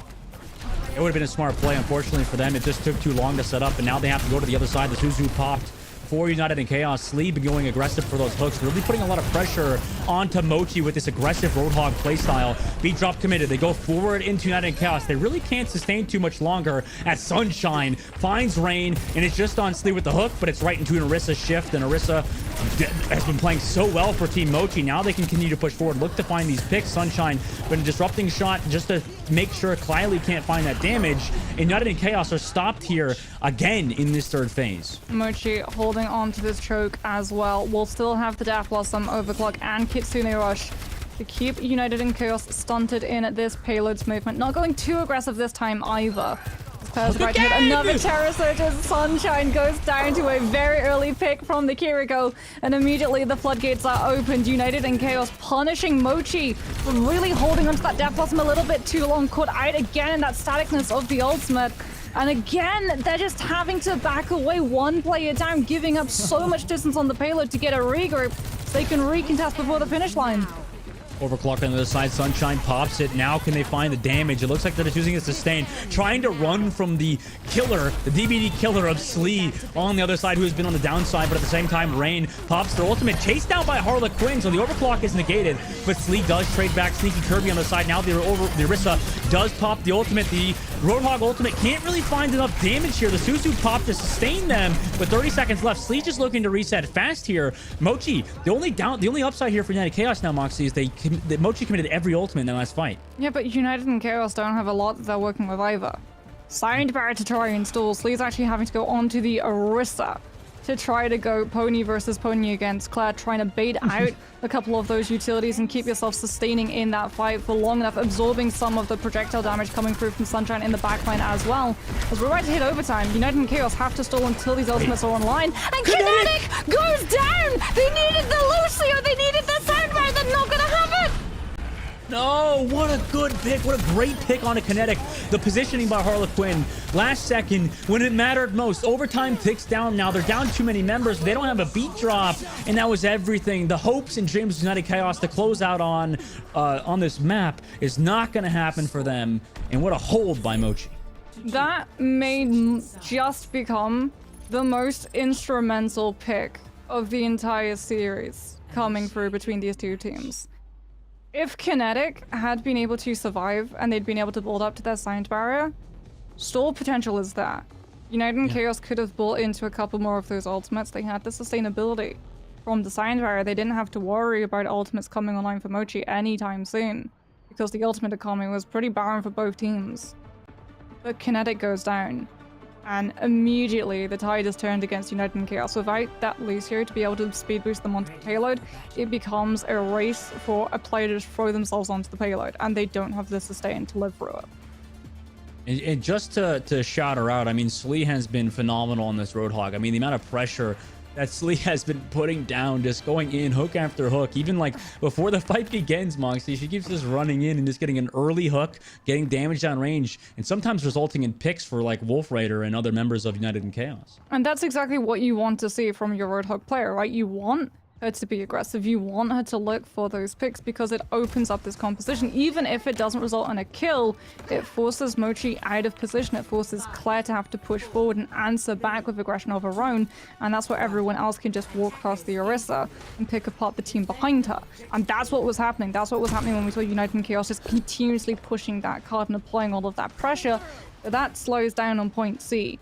And as a result, they don't get to find that full push. Slee, however, off of that performance, is going to be feeling a lot safer on this Roadhog now on the defense. Once again, looking to try and yank some of these players out from position, as Mochi having to burn a lot of abilities to just peek that corner and take high ground. These flank angles are going to be tough to deal with Slee for, but Slee is opting to play with the team here. Sunshine gets poked down a little bit low on Mochi's side, but Sunshine has been phenomenal so far on this Sojourn. Looks for railgun shots from the back line. Pokes rain down low. Slee gets taken out low. During that E, during the heals from the Roadhog, taken out of it by the Javelin from Claire, so perfect timing from them. And Mox, you called it. I mean, this just counters the Roadhog. The Orisa just putting so much pressure into Slee. Whenever Slee tries to go for that heal, it's immediately canceled by a Javelin. Now the Disruptor shot also there to push back United and Chaos, and now they're coming in weak. Everybody low, but Rain finally finds the opening pick, but no! They don't even touch the point. To be fair, they are being zoned out by an Orisa and a Sojourn. But yeah, no one touches the point. United and Chaos, unfortunately, now going to have to fall back into Streets phase as Mochi going to be able to take high ground control. Sunshine building up towards that overclock, still surviving, going to be able to hold a railgun fire. Charged up already in this fight above Rain's head. Look at it. There's a disruptor shot to block off the high ground, making sure that Rain doesn't get to go toe-to-toe on even ground. As overclock is in play, there's going to be a very early rush coming through from United and Chaos. Steering wheel away from Mochi to start a fight before the attackers were ready to take it. They're just trying to make sure that they shut down Claire, because Mochi has been going first, Moxie. I mean, they've been doing a good job at pressing the ult keys first, but United Chaos, perfect Kitsune rush from Wolf Raider gives them that stability that they need. That one wasn't even to shut down Claire, that was to shut down Sunshine. They know that Rain hasn't got the overclock to go toe-to-toe with Sunshine. They also know that Rain is respawning, so the railgun ult fire is not going to be at the same level of charge. United Chaos have to go with the rush to eject Sunshine on the forward positioning of the Sojourn. As Lee not able to find the hook, Mochi immediately going to be pushing in with that overclock. United and Chaos having, however, managed to fall back. Might be able to bear the brunt of it, but Kinetic again gets picked out. The Lucio removed, no sound barrier. United and Chaos now just have to try and bait as many ultimates from Mochi's side as they can. Oh my god, this Orisa looks so annoying to play against. And if you don't know in Overwatch, annoying is a compliment. It's good to be annoying in this game. Sneaky Kirby gets Slee, and also Uniting Chaos fall. And look at this time bank, Moxie. 5 minutes and 12 seconds. That's so much to capture out third point. Oh, the stagger as well onto Kylie, and Wolf Raider secures even more payload distance for Mochi. And yeah, they have a whole bunch of time coming in to be able to get this payload onto that finish line. Which you're looking to wrap up the series. United Chaos, however, with forward spawns, can still pull this off. If anywhere you can slow a payload down for absolute eternity, it's on a hybrid point C. So we see United Chaos starting to move forward. They're not making the first move at the moment. Mochi chunked down extremely low. Vegasun still not actually using that sound barrier, not being baited into using the Lucio ultimate. And Sunshine with the off-angle snipes rain before the overclock. United Chaos not going first, may just get punished for it.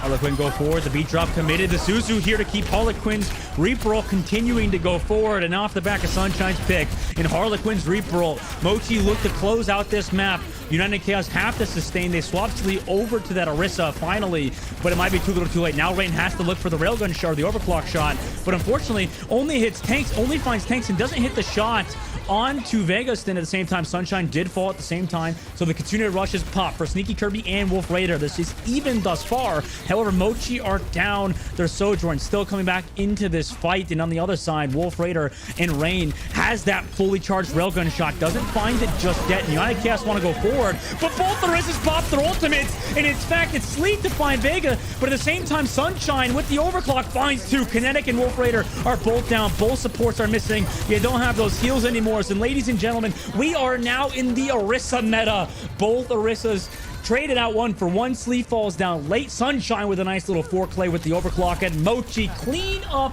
on Petty Iso with 3 minutes and 20 seconds. That's a 2-0 for Mochi over United in Chaos. Just an admirable stall coming through from United in Chaos, but it really does just feel like it was Mochi's series. And unfortunately for their opponents, United in Chaos were just having to constantly force to just play reactively on Claire's Orisa. No one expects to have to go toe-to-toe with an Orisa in this meta. You look at every single tier list, every single person really is sort of putting their money where their mouth is and saying, okay, here's the best tanks in Overwatch. I guarantee you'll hear Diva, you'll hear Winston, and you would have previously heard Zarya. Now you're probably going to hear maybe Roadhog. Orisa was always towards the bottom end of the scale, middling around with like Doomfist, with her niche picks coming on through, as opposed to someone like Reinhardt and Hammond, who are a little bit lower towards the scale. But Orisa definitely was not considered to be number one. However, Claire making it look extremely, as you pointed out, annoying to play into. Orisa is extremely annoying in Overwatch 2, especially when you're on that Roadhog. As yeah, Javelin cancels out your Take a Breather ability. It's really hard as well to chunk through all of the armor that she has. The fact that she can immediately get into your face with the Javelin spin and the movement that it affords, as well as eating up all of those projectiles, puts a lot of pressure onto the DPS as well to be able to chunk her down once the Fortify runs out. And Claire, off of all of the distraction that she was providing for her team, was able to get everyone else so much space that it was essentially free reign for Mochi when everything was in their favor. It was just so good. The smart plays from them. But guys, we'll be going to a short break. When we come back, we will have an interview after this. So we will be back in just a moment. See you guys shortly.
Hello, everyone, and welcome back to the Calling All Heroes Challenger Cup. And we just closed out the series of qualifier number 2. And with us, we have one of the winners from Team Mochi. We have Sunshine with us. How are you doing, Sunshine? Congratulations on your win. Hi, thank you. I'm really good. Everyone was really, really excited after the last match. Really loud, even though it's kind of late where all of us live. Okay, yeah. First of all, I have to ask, Claire on the Ursa. How exactly does the team make this work when every other team is just running Winston or Roadhog? I'm not gonna lie to you. I mostly just like click on them. I don't do a lot of the like strategy. But I see people go Orisa and ranked a lot against Roadhog, so I don't know. Maybe it works. I think the javelin spin's pretty powerful. How do you feel as a Sojourn playing against Roadhog? Is it just easy to build up that railgun shot? Yeah, Sojourn versus Hog is really annoying for everybody except for me, because I just get to farm infinite rails and no one gets to play the game until I hit a shot. So speaking then of the Sojourn matchups, obviously you were going toe-to-toe with Rain and having to build up Railgun Altfire as well as trying to keep pace with Overclock. How exactly is the pressure of having to deal with an amount of damage that the Sojourn can just burst through at any moment from the other side? It's really important on Sojourn that you kind of like keep the enemy Sojourn in check, and that like you're building rail like as much as possible before she can, so that you can like have it and she can't peek you. But my team is really good at like helping me like calling when she has rail, and being aware of that. It just makes my life like a lot easier on Sojourn. Oh, you guys do that a lot? You call when they have rail to make sure you know when the blue me's ready to go If into she the has team? rail, she has rail, she used. She has rail, she used. You hear that every like 7 seconds because she builds it so fast. But it's such an important call out. Yeah. No, it really is. Well, in this meta specifically, I guess, like against the Roadhog, are you guys trying to also be aware of when that Roadhog is maybe trying to go for a hook and stuff? Because, I mean, sometimes that Roadhog was kind of a thorn in your guys' side, right? Absolutely, yeah. But we managed to make it work. Duo speaks for itself. Were you expecting as well the Paraiso pick to come on through? Because obviously we've seen King's Row be the only map really picked on Hyper today. Yeah, I'm kind of sick of King's Row. I'm not gonna lie. I'm a little bit glad it was a different map.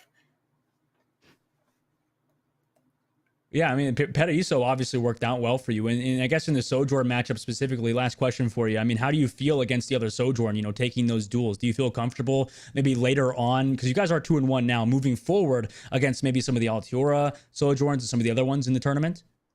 I think on Sojourn you kind of have no choice but to have like a bit of an ego, because it really is like your job to like you're the only one that can kill Sojourn with that comp unless like Hawk hits a hook. So I'm pretty confident in the future and gapping like other players on Sojourn. I'm pretty good with it. You type in DPS diff in chat.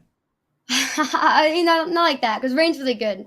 The Sojourn I played against, but we were just better. Yeah, that sounds about right. Well, thank you, Sunshine, for coming to the interview. Congratulations on your win. You looked phenomenal out there, and thank you for stopping by. Yeah, thank you so much. Have a good day. Sunshine from Team Mochi, and they played amazing, right? I mean, that was such a good series from them against, a team like Chaos, where they put up a fight, right? That Roadhog was really hard to deal with, yet they shut it down as a team. Sunshine played amazing. So did Claire on that Orisa. And as a team, they did a great job at just countering maybe a little bit of that Roadhog cheese.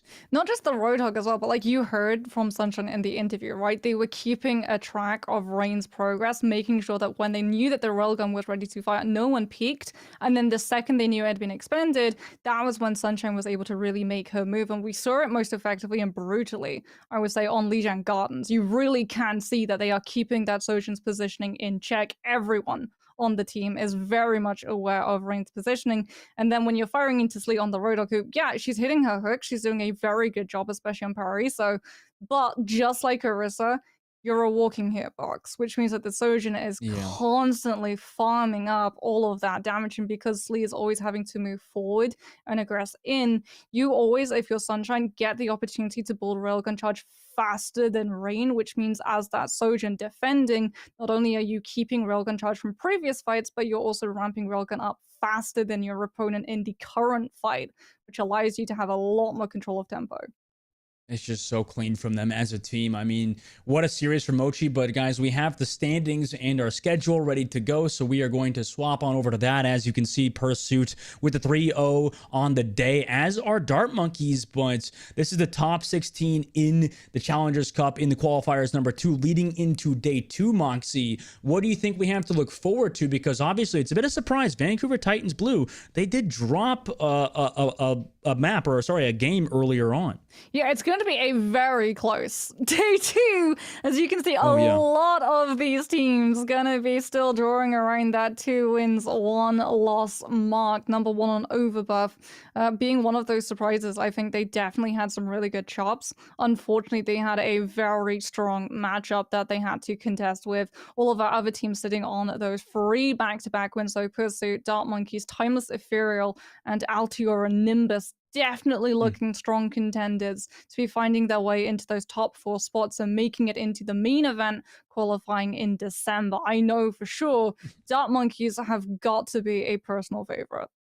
Oh, yeah, of course. I mean, they have some of the streamer talent that we all know and love in Aspen and SK and in Barcode. And I mean, you can go off and name every person on the roster. What a fantastic job by them. But all these 2-1 teams, all these 3-0 teams who signed up for this week or for this qualifier, it's amazing to see. I mean, this is going to be a hard top 16 to crack to make sure you guys can make it towards that playoff on the final day on Sunday. Yeah, I mean, even if you're not able to make it into the qualifiers, you can see it means so much to these players. Just having this space to be able to safely build a community and be able to play at a competitive level so that they can branch off from here into places like Open Division with that experience in their belt. It really is great to see it starting to come into Overwatch 2 as we can have a look at the schedule, because we're wrapping up today, Dustin. It is the first day of the 3 days in qualifiers number 2. We're going to be back tomorrow, though, with, again, a return to the Swiss stage. So same format. Format's only going to change on November 20th, which is when we hit playoffs, and it really goes down to the wire as we narrow down all of our participants to the top 16 teams in a single elimination, with the top 4 advancing to that main event in December to go alongside all of the teams already through from the qualifiers of the first part of Calling All Heroes. And my goodness, what teams are waiting to meet them on that stage.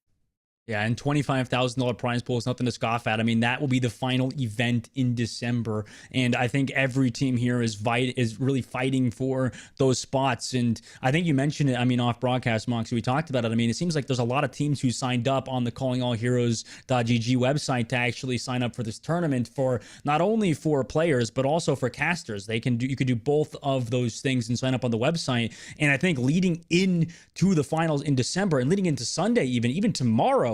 I mean, it's such an exciting time because we have so many teams signing up for this tournament and are really joining the community and joining the Discord and making sure that they can be involved and actually participate in such a high quality competitive tournament. We're seeing diversity as well in terms of hero picks. Like, I am here to get to see these competitions come through, because when we saw the finals coming through from Overwatch League, and it was literally just Winston and Winston and Winston and more Winston, I was like, okay, with Zarya out of the meta, Winston's probably just going to be the most picked tank hero. And then Korean contenders starting to feel the Roadhog from coming out. We're seeing Claire as well on that last matchup, showing that Orisa against Roadhog is still going to have a niche spot in meta. I cannot wait to see what some of these players are able to come up with in terms of using all of these changes and the heroes that they're running up against to be able to pull some real curveballs and put a little bit of a spanner in the works of some of these teams planning. Everybody's doing a good job at just making sure they can regroup and make sure they have different compositions for this week. But guys, that'll be it for us here. For me, Dustin, and our prod, and Moxie. It's been a pleasure having you today, and we will see you tomorrow for day number 2 of the Swiss tournament. You're not going to miss it, because those seedings matter for Sunday, the final day for the last qualifiers before Qualifier 2 ends. So see you guys tomorrow. This is Dustin and Moxie out.